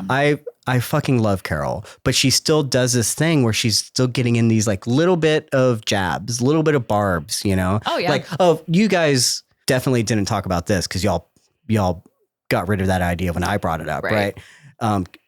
Or like, well, no offense, but like I could do, you know, I could, you know, it's like, okay, Carol, you still think you're so important. Right. And she's learning through this conversation. She's not needed. She's not important at all to what they're doing or what they're, and she's just not getting it. And that really, really hurts her. And then she goes to the bathroom. She has to take a break. And we see the walls come down and she has a little cry, you know, great moment for Carol. Great moment for us to see what's going on with her and like how she feels about this and what she really wants. She wants to be important. She wants to be included. But then like all the things that we were saying before, like she's just so strong. She's, you know, a person that would be considered like too much, right? That people have to kind of keep her on the periphery. You know, we can't let you in too much because then it becomes like way like, we can only handle so much of you, Carol. Right. And that's a very hurtful place to be. She does it to herself, but it's not a great place to be. Yeah. Yeah. Totally. I wasn't sure if that was the first time we saw her cry. Was it? It's not the first time we've seen her get upset. I think it's the first time we've seen her cry in a vulnerable moment, right? Yeah. Like we've seen her, like we said, there are moments where she's been getting close to grieving. We saw her kind of do the tombstone the week before. And I don't know if there were tears, but she was definitely like, you know, broken up, like thinking about, you know, we've seen her get emotional. We've seen her about Helen of things, you know. But I think the walls like always like come back up, right? The wall's kind of always there. Yeah. It's always in the form of anger, you know, and stuff. And here, this is like a clear, like, I feel sorry for you. You know, I'm empathizing. I understand like what you're feeling here. You know, this felt like a real moment. Oh yeah. I thought it was the first time I saw her cry. Maybe there was before. I can definitely go look back, but it really struck me because it was very much proof that she really does feel alone, that she really is isolated. And Mr. Diabaté confirmed that. He said it too. For him to say that, I think was just so sad. It was like somebody was like giving that he her, notices it too. That he notices it. Somebody was like, Mr. Diabaté was giving her, he was feeling sorry for her. He really was. I don't know if it was empathetic, but he was definitely feeling sorry for her in a good way, in a way that seemed like he wished he could help her, but he can't. I have a friend that really does remind me of Carol in a bit. And she is like that. We can't invite her to everything. She's not in the group chat. She's not. Yeah, she's not. And then when she is, it's like we have to be very selective. And you know, we don't know when she's gonna blow up, and it's always about her. You know, and it sucks. Yeah. Because like Carol is such an amazing person. She has a lot of talents. She's very charismatic. You can see that she can be fun. She has a sense of humor, super smart, super quick, you know, and can solve things. She is not self-sufficient, but she is very smart and can think on her feet. However, her own ego, just nobody wants to be around that. Nobody wants to be around that ego, you know? So it's sad. It sucks. Like she can't, she is her own worst enemy. Yeah. Yeah. Like the song. This is something that I wrote down some things that I feel like I'm going to put into like a different type of video, but I also I know friends like this, like you as well. I have felt like I've been Mr. Diabaté, where especially in these groups where I'm like, people are always like, I don't like this person. I don't want to do it. You know, like I've been in those groups where I'm trying to play the mediator of like, they're just a person. They just want to be involved. You know, I've had to be him to try and either deliver the news or to be the friend. And it's draining. It's draining being that person. Yeah. So I really respect him. And this is why, despite some of the actions that he takes, we can see the reason why he is likable. And again, the difference from likable and not, right, is because he's like shows that empathy, and he like this comes out whenever he's around Carol. Like he really tries. You know, there's that the intentions are there, whereas like she just always has her walls up, which makes her not I'm can't use that word. It's prickly. It's hard to get close to, right? What is the Disney movie where they're like, I'm a porcupine? There's something where like this has been done in a kid show. I can't remember what it is, right? But or is it Finding Nemo or something? Anyway, like you're prickly. You want to like them, you want to include them, but you don't want to get stung. You don't want to get like hurt. I've had a couple of friends like I really have, and it sucks. And you know what? I feel like I'm more of like the Hive, because I'm like, hey, I need my boundaries. I need my space. Yeah. The door is open as long as you can recognize what you're doing and work on it. And don't prick me again. Yeah. You know what I mean? And if you do, I have a boundary around that. And I really love that they still played that voice, that freaking voicemail. They're still like, no, lady, like you're crying in the bathroom. The end of the message too. The end of the John Cena message was like, we wish we could tell you this in person, but we still need some space. Exactly. Yes, it's still perfect. It's getting it's perfect. Yeah, and I'm very much like the Hive mind. Yeah, when it comes to that stuff, and I'll say this again in a bigger video. The reason I know Carol is prickly and is unlikable is because I am Carol a lot. The reason I know people don't like they keep saying they like Carol is like, I know you don't, because I am Carol and I have been Carol at times, and I can understand this nature. I can understand being too much. I understand being unlikable. I also understand Carol deep down has the characteristics of a likable person. I understand that there are moments of good moments that we can find within her of empathy and things that where she can and charisma and, like you said, humor. There's a lot of relatable moments. Like Carol like has these things if she would just stop being a cactus, you know, if you're a wonderful person, yes. but you don't let anybody experience that wonderfulness. Yeah. She wants, and we're seeing she here, she wants to be liked, but she wants to be included. She, like I said, worst enemy. She's getting in her own way for this quote unquote mission. The mission shouldn't be the mission. The mission is you. Yeah. The mission is solve your problems so that you can join the tribe as humans do. You know what I mean? That part, I really think this whole show, and especially this episode, is about humanity. Yeah. She was in that bathroom crying because she is not accepted by the tribe, by the humans that are left on this earth. Yeah. Like, that is devastating. That is devastating. And I loved that we finally saw that wall come down and we saw that she does want to be included. She wants to be like everybody else. Yeah.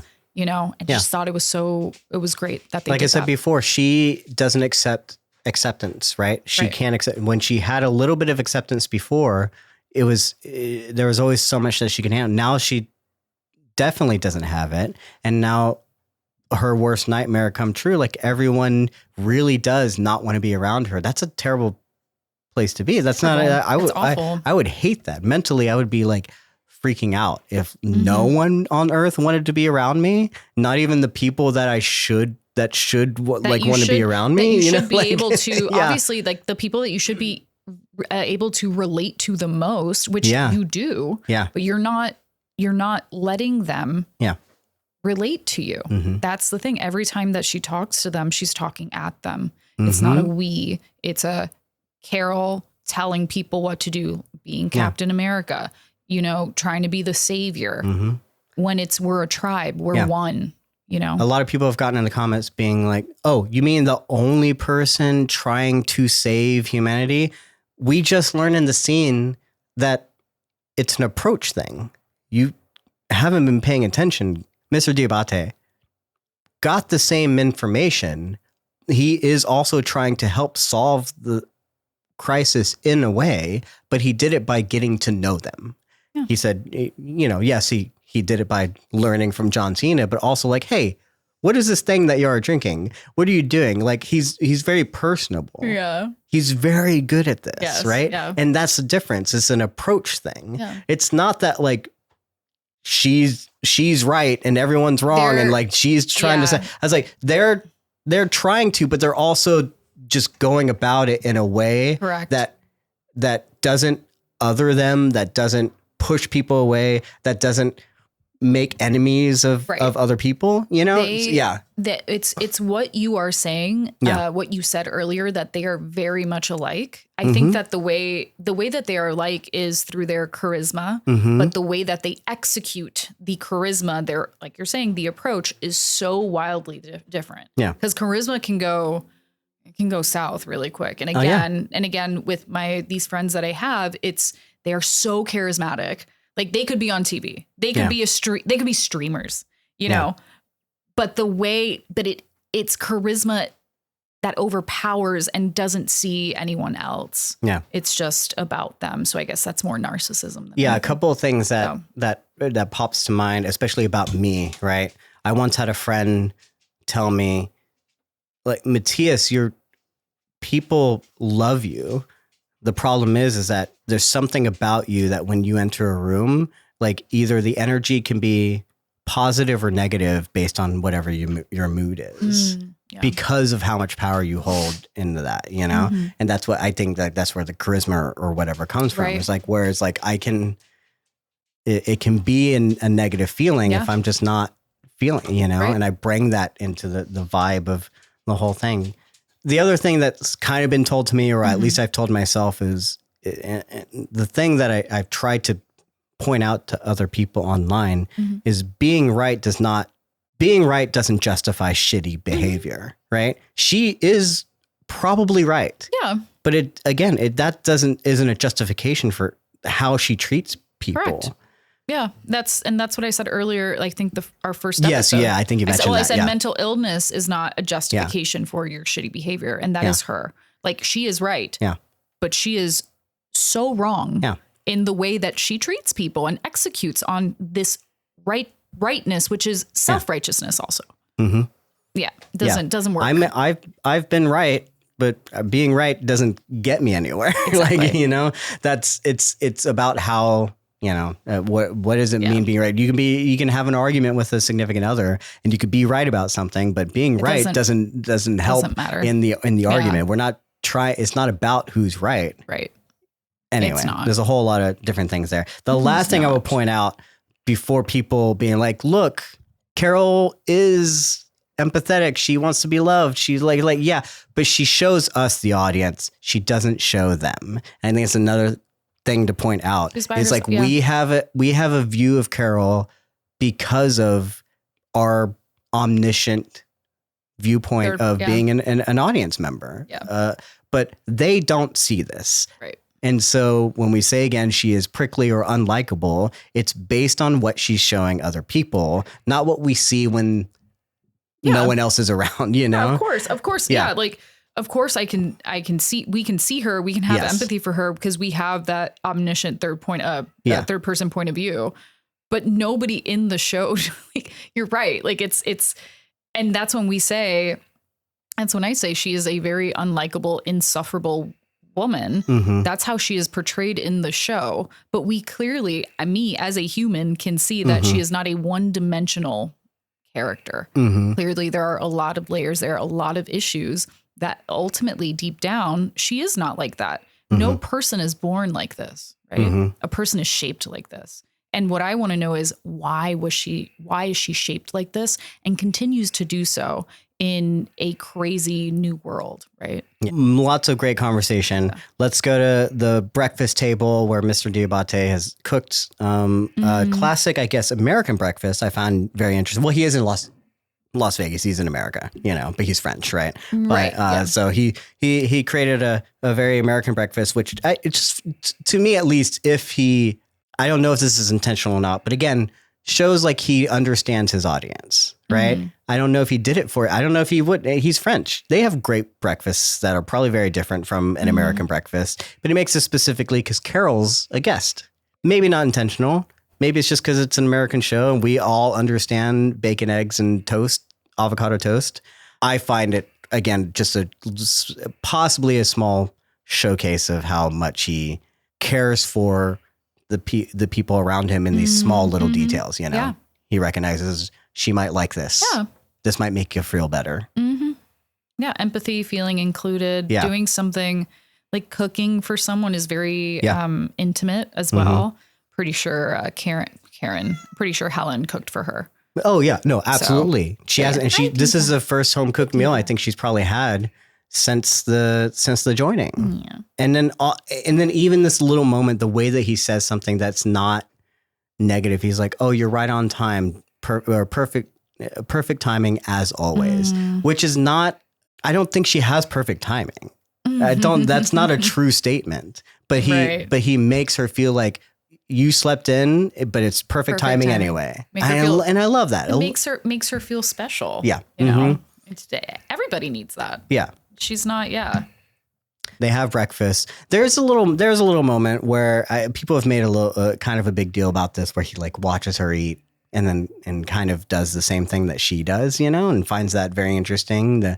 There's the argument for individuality, like the hive mind wouldn't do this, that kind of thing, right? Like we wouldn't see someone the way that they eat and then, you know, and then empathize and try and like mimic that, you know. That's a very cool thing, you know.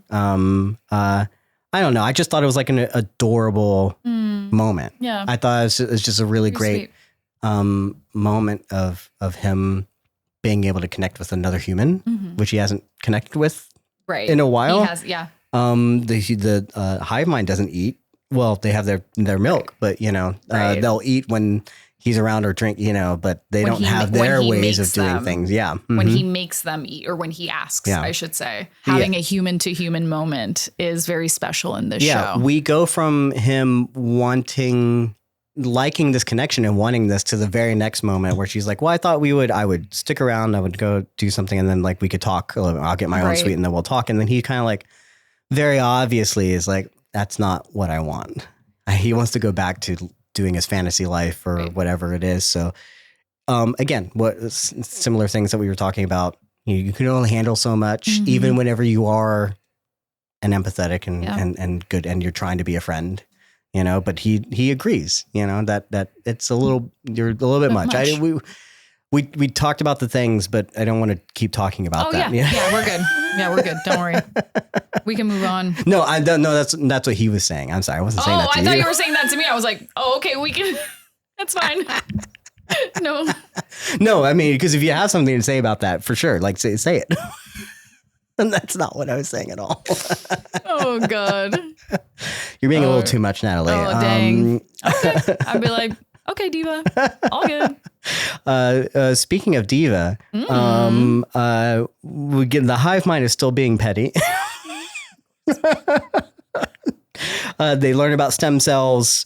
They learn about how this works, that they can turn them. And she does a phone call and she calls them up. She's like, is this real true? She can't trust, you know, Mr. Diabaté for some reason, you know, just trust someone for once, Carol, you know, but she has to go directly to the source and like, I know you can't lie. Like he can lie to me, but you can't lie to me. So you tell me the truth. And the way that they deliver it is through the sign outside. They're still not going to talk to her. So petty. Good for them. So petty. Who says the hive mind doesn't have a personality is what I'm saying. Exactly. Here's one question that I have. He specifically says, we found out this information yesterday. He has not given consent. He's very specific about that. We now know Carol's not given consent. Yeah. But we don't know the decisions of the other 11. Right. Or 10, because we understand the Paraguay guy is not going to give consent as well. I'm gonna look up his name. But we don't know the decisions of the other 10. Yeah. We can make guesses or whatever. We know a couple of them, or at least one of them, wanted to join. And I don't think that they've taken that into account. Do you, how many survivors do you think we're going to have next week? Who's already given consent? I think that teenage girl who wanted to be with her aunts is ready to give consent. Yeah. We obviously don't know. I don't think the Indian lady, whatever her name was, I should have looked that one up. Yeah. You know, honestly, like, I don't think it's going to be all of them, if I'm being honest. I don't see how, unless, of course, all of them have family on the other side, on the hive, then it is a high possibility, but I don't think that we do. I don't know. I haven't thought about it because we don't have a lot of information on these people other than Manusos, Diabaté, and Miss Carol. So, I think we'll have lost at least a couple of people. You think so? By next week, yeah. Yeah, I think so. I mean, yeah, like especially the people that have ties to the hive, but I don't know. I to be honest, I want more of the others. I just want. And we think we're going to get more. Yeah, I really, really do. I want to know who they are. I want to know the ones that don't speak English. Like, and they felt left out when they weren't invited to Spain. Like, and that I find that very interesting. So yeah, I find myself more asking that question than like, are they going to join or not? Because I just want more info on them. So, yeah. Well, she leaves Vegas. She can't leave fast enough, she says. Right. Total lie. We get it. There's a small moment where he's like, oh, this is the vehicle you chose, which felt like a joke at first. And then I thought about it. I was like, oh, that's kind of a loaded question coming from a black man. Oh, right. Yeah. The white lady chose to be in the cop car. Yeah. In this time that we're in. Oh, tells him a lot about who she is. And also like not the one that he would choose.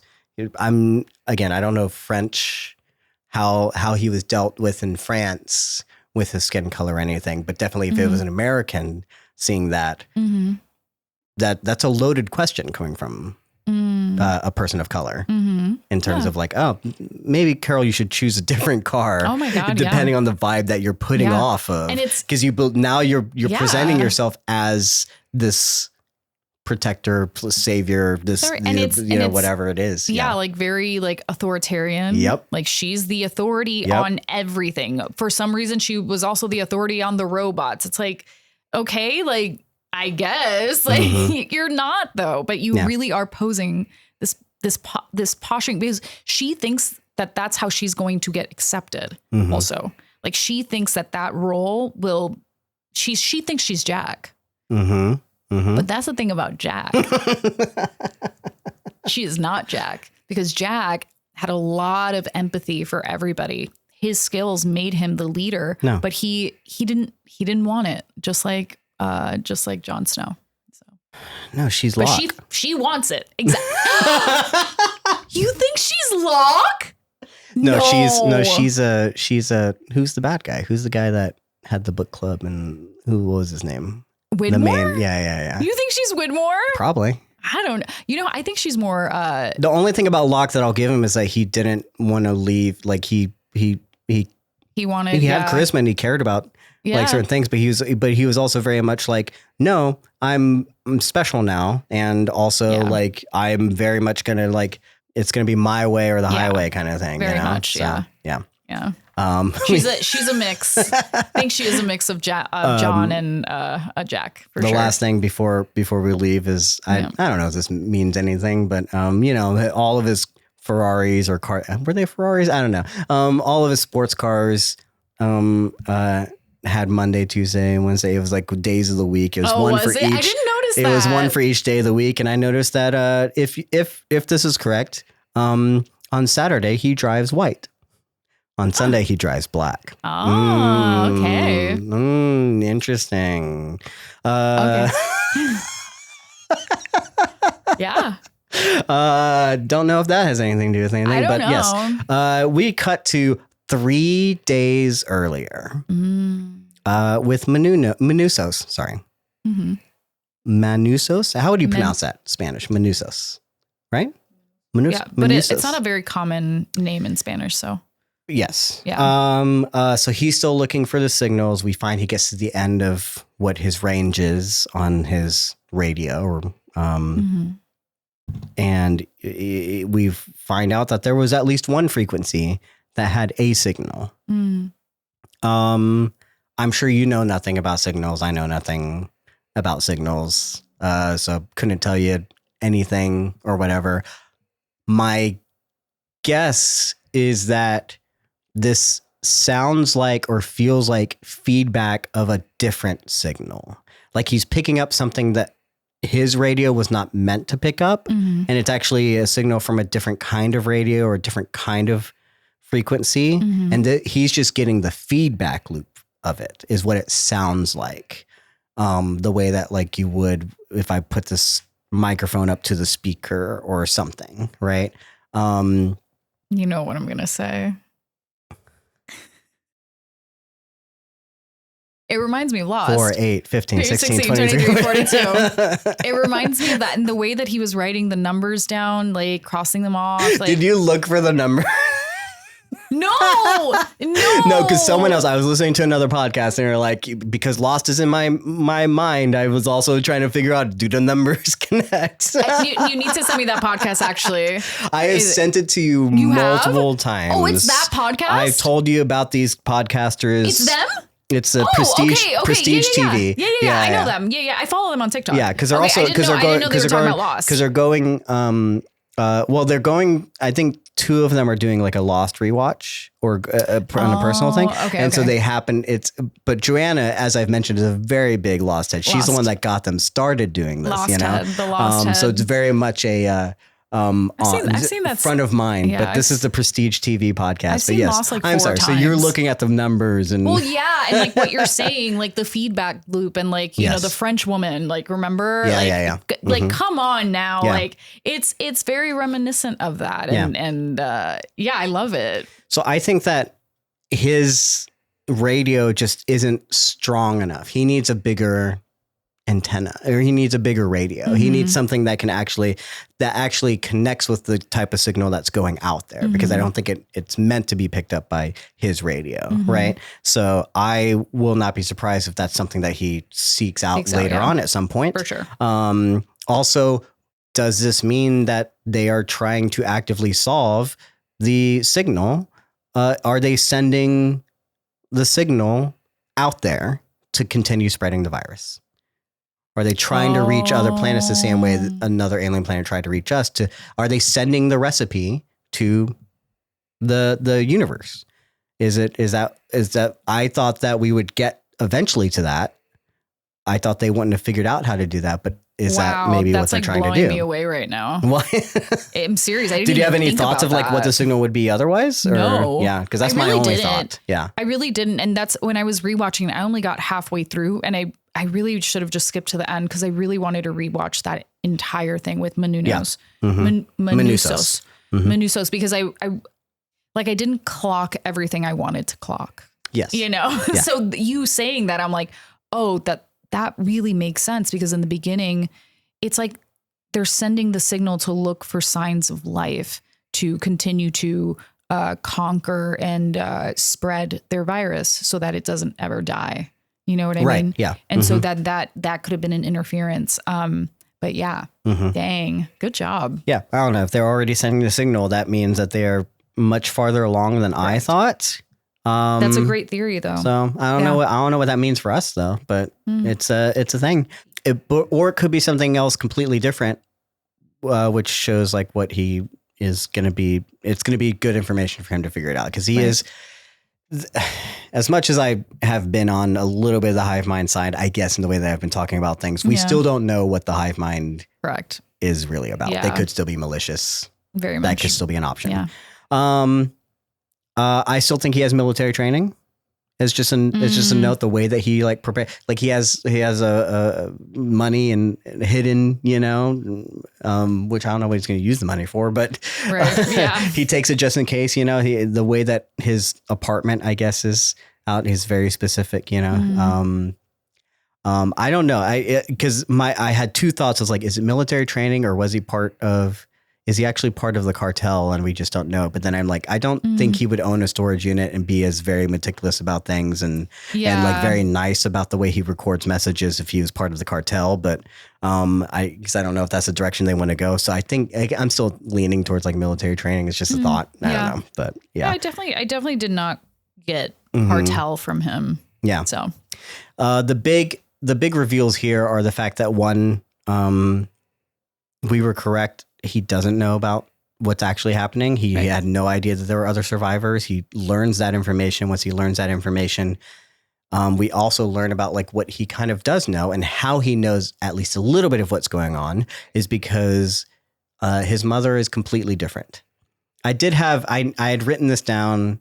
I hate like saying like I was right like weeks later when I didn't say it out loud, but I had written down, I was like, I wonder if that's his mother, you know, the first time we saw this lady like delivering food. Yeah. So it turns out like it was his mother.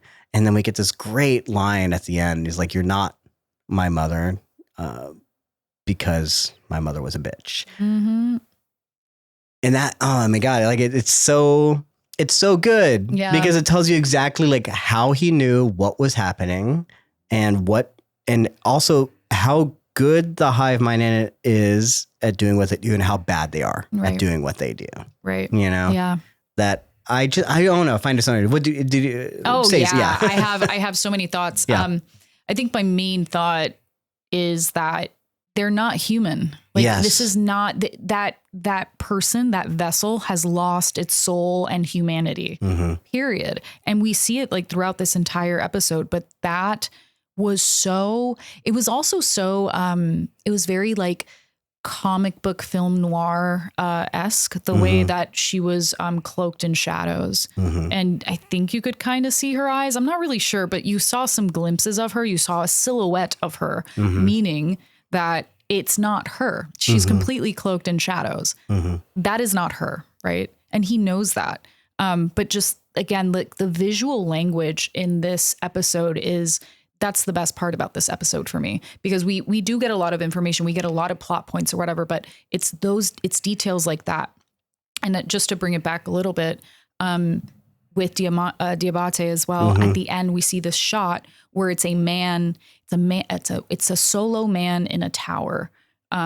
that also is just very comic booky. Like, and then I believe he's cloaked in green as well. There's like a green neon when we have like the close up shot of him. And like, it just really tells you like, he's up to no good. Does yellow and blue make green? Yeah.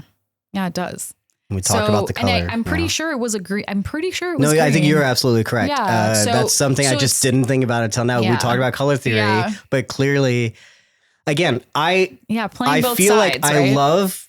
Yeah, he's fully on either side, but I also find that I don't know. I'll just call it for sure that I think that I love Koumba, but I do think there's going to be a malicious turn with him specifically. Ooh, yeah. I just think the man in the tower imagery being a prominent one as well that I wasn't thinking about. Yeah. Oh, yeah. You're right. And her as well. And the mom cloaked in shadows. You don't really see her.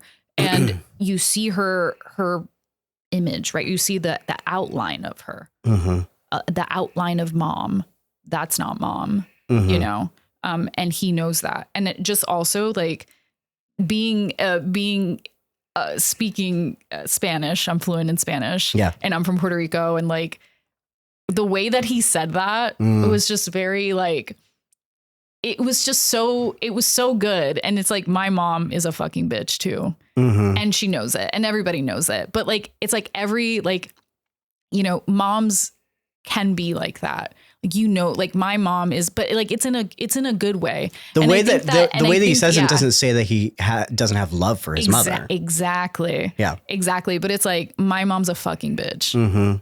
But that's my mom. That's like, there's soul there. When you say something like that, like that person has soul and they have opinions and they have a voice and they have a point of view and they aren't a vessel of a mom. They're not playing mom. Moms are, and that's just for any human.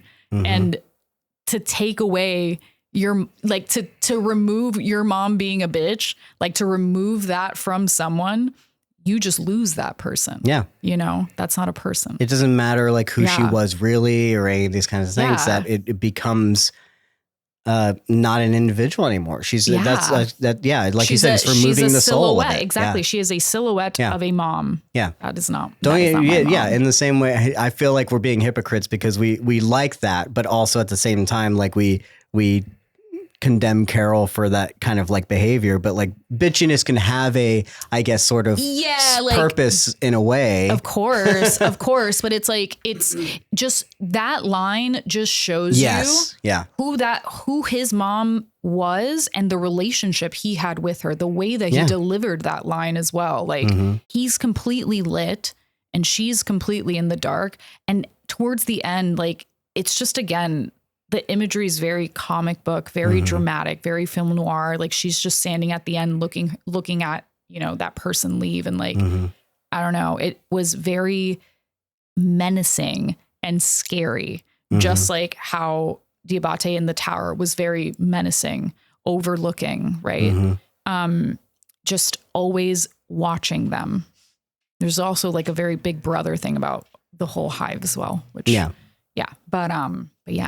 Yeah, anyway, absolutely. I loved it. No, I love it too. I think that I can't wait to dive more into Menusos and like what that actually means, because it could have multiple contexts. I think about the fact that like how we can't especially because it feels like there's that way that you said that she was a bitch and not in like he still cared for her in his own way, probably, and recognize that this is really who she is, but there's also, I can imagine the people that where they could recognize the same thing, but you learn to accept, we don't know how loving his mother was. Maybe she wasn't loving at all. And that's the problem, is that he's grown to accept not being loved. Could be. He's grown to accept like, no, like this person would never be proud of me or love me or do that kind of thing. And like how easily we can like we still allow these people in our lives and get used to it and adapt to it, even though it's not good for us and that kind of thing. And I find that very, very interesting that he almost grew to like need that. Yeah. If that's a possibility. It could very much be an expression of love. Like, yes. Or the way that person shows their love, you know, or like my mom's a bitch or this mom's a bitch, whatever it is. But it's like, it's the way that they are and you like accept them for like who they are and like how they're going to treat you. Like, it's like, I don't know. I don't necessarily think that mom didn't love him or love him in that way, in that like stereotypical mom way. You know, she had her way of showing him who she was. And that's not who she is. And I think that, and I do think that that's okay. I think relationships with moms are very complicated, but like, that's who she is. Take it or leave it. And that's her. Anyway, I'm just rambling, but it's like, I would never change my mom. Like, I love that my mom's a bitch. Yeah. I love that. Like, I love it. Like, I'm a bitch too. Like, it's like, you know, it's like, that's you learn being a bitch is like, it's just saying what's on your mind and standing up for yourself and not taking shit from no one. Yeah. And as a woman, that's bad, you know? So like, but like, I don't know. I just really liked how he delivered. I can't get over it. I'm sorry. I can't get over how he delivered that line. Again, the way you recognize humanity is just so like the way that you, I mean, if you had like, it's a classic, like kind of sci-fi thing too, is like, oh, we have a clone of you. How do you know the real one? It's like, oh, this one's the good twin, evil twin. How do you know? You're too caring, you know?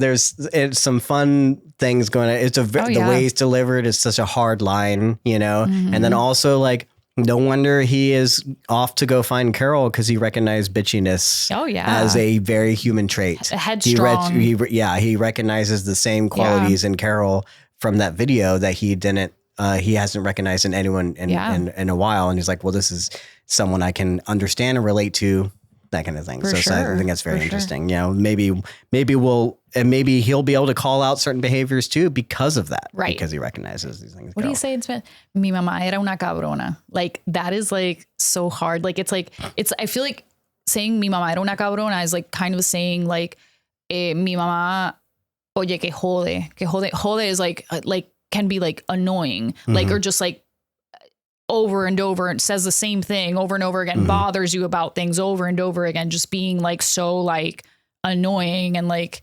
insistent, you know, and like saying that your mom, que mi mamá era una cabrona, like, it's just like, it just shows you like her personality. Like, that's her personality. Yeah. You know, and that's really cool. And and Carol's very much like that too. The subtext you get out of that is amazing because I think most of us American viewers would not get. Yeah, like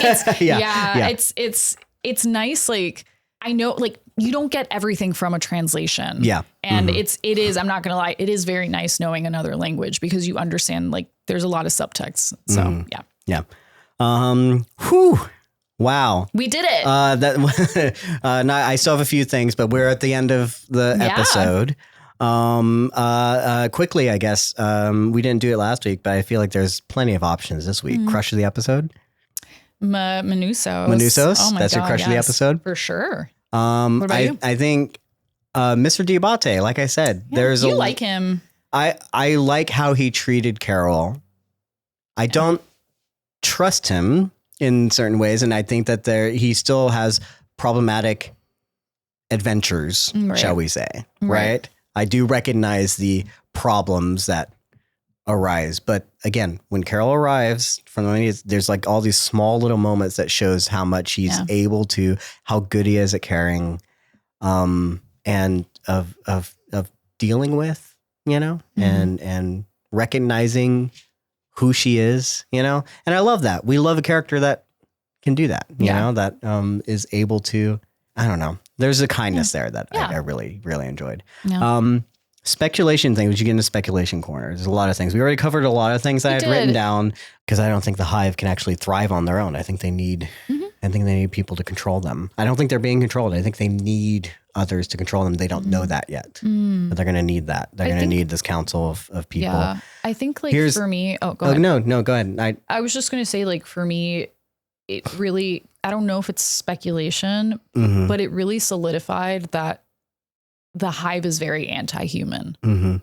Like that's a stamp for me. Like I will continue to think that regardless of like all of these things that they preach to be anti-human so or anti-individual. I think they're anti-human. Yeah. They preach things to be human, like, oh, like we don't want to hurt people, blah, blah, blah. But I think that's just it is a very narrow view. Is that how you say it? A very narrow view of what it means to care for humans. I think that they 100% don't care for humans because humanity is very nuanced. Humanity is incredibly nuanced, and like not hurting things or not hurting people doesn't encompass humanity. By being so strict with these rules, you are actually very, very much hurting humanity. And also eating people is a big, huge taboo. So it's just again, and the mom thing too. Like it's like being a mother is such a human thing. Like a person that births people. How human is that, right? And to say that she is your mom, like for the Hive to think that you can just bring this person and say it's a mom, that's not a mom. That is not a mom. So again, just all of these things, just like this episode is just like, oh yeah, this is not a human friendly thing that's happening. Yeah. So that's my speculation. Okay. I don't know if that's speculation. No, for sure. Yeah. No, where it might be going. Yeah. Yeah. No, absolutely. Like, here's the thing that was brought up. The reason I leave this to last is because it's not, unfortunately, my theory. This is something that the internet kind of brought up, and I can't remember who exactly, but I think there's a lot of people that are like speculating this. One thing I will take credit for is I very much caught on to the fact that frozen embryo eggs are a thing. The frozen eggs are a thing. Yeah. That they might come back in a way. Yeah. Oh, would you say frozen egg gun? Chekhov's frozen egg gun. What did I say? Yeah. Something clever. Chekhov's frozen eggs is what I said, right? Something clever. And the prevailing theory now, get your thoughts on this, is that the Hive mind was very specific on how they gave Carol the answer of getting the stem cells. They said, we will not take stem cells from your body, is what they very specifically texted in that passive aggressive way. People are recognizing, oh, right, she has frozen some eggs. How do we normally get stem cells from embryos? Yeah. There's going to be a lot of questions there. Do you think they're going to try and fertilize one of the eggs and get an embryo so they can get Carol stem cells so that they can have her join? Do you think that's possible? What do you think of this theory? Oh, wow. Yes. Yeah. Just by the way that this entire episode has gone and even past events, 100%, because they do not respect humanity. And as we see, they do not respect women. They see, especially with women, like they see women as vessels. Like they see, so we have Zoja, we have all the women from Diabaté, we have the mom, like women, and then we have Carol. So women play, like, I think there's a lot of commentary on women, and that I could definitely see that playing out, where there is absolutely no respect for women as humans in this show. You know what I mean? Like that they're pointing to that. And fertilizing an egg without consent is very anti-human and anti-woman specifically. Yeah. So I can definitely see that. That's a great theory. Whoever said that. You did call it out though. With the eggs. Yeah. It's funny. Before this episode, I was actually thinking about the possible fertilization of one of the eggs. Yeah. So I was like, oh, what happens if one of the hive mind does fertilize? Does it become half a hive mind? How does that work? Because we know Carol's half doesn't work. How do we have a demigod situation? You know what I'm saying? Like, and then the stem cell thing came up, and I did not want to think about that until someone brought it up on the internet. I was like, oh, you're absolutely right. Yeah. That is actually possibly the route we're going with this. I still have the question. yes, they can get stem cells from an embryo, but what happens to that embryo if it's only half? I mean, unless they give the embryo the virus, like, will it actually work in the way? Because obviously, I think Carol's the main character of the show. We're not going to lose Carol. She's not going to join the hive mind, I don't think. But what happens if she has a hive mind baby that she knows is out there? I don't know. You know, like there's going to be a lot of questions about that and conception and consent and all those kinds of things. Oh, yeah. Much less. But yeah, I think it's a very good theory. Sad I didn't think about it. I did call out the eggs, but sad I didn't figure that one out.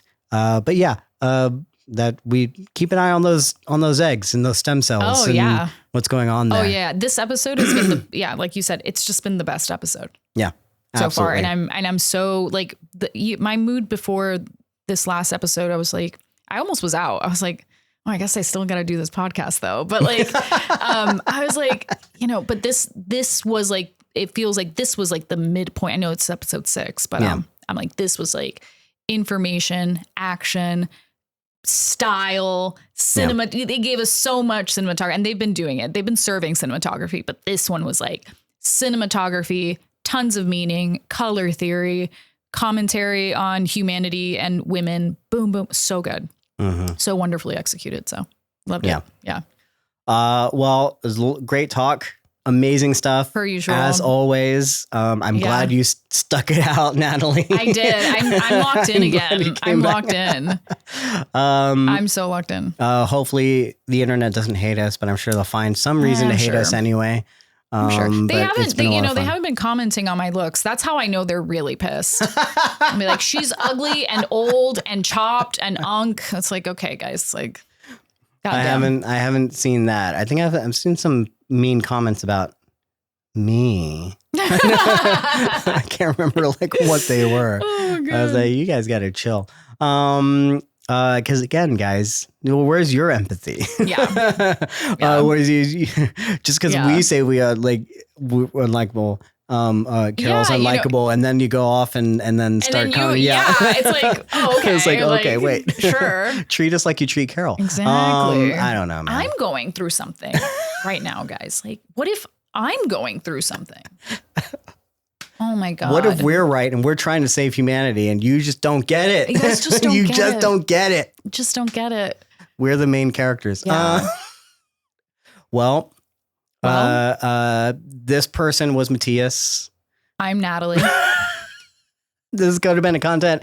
If you have any questions, thoughts, and things we missed, we talked about a lot of things. I'm sure we tried to cover everything, but if there's anything we missed, any questions, any comments, anything you want to add to the conversation, you can email us. You can comment on YouTube. You can comment on TikTok. You can message us.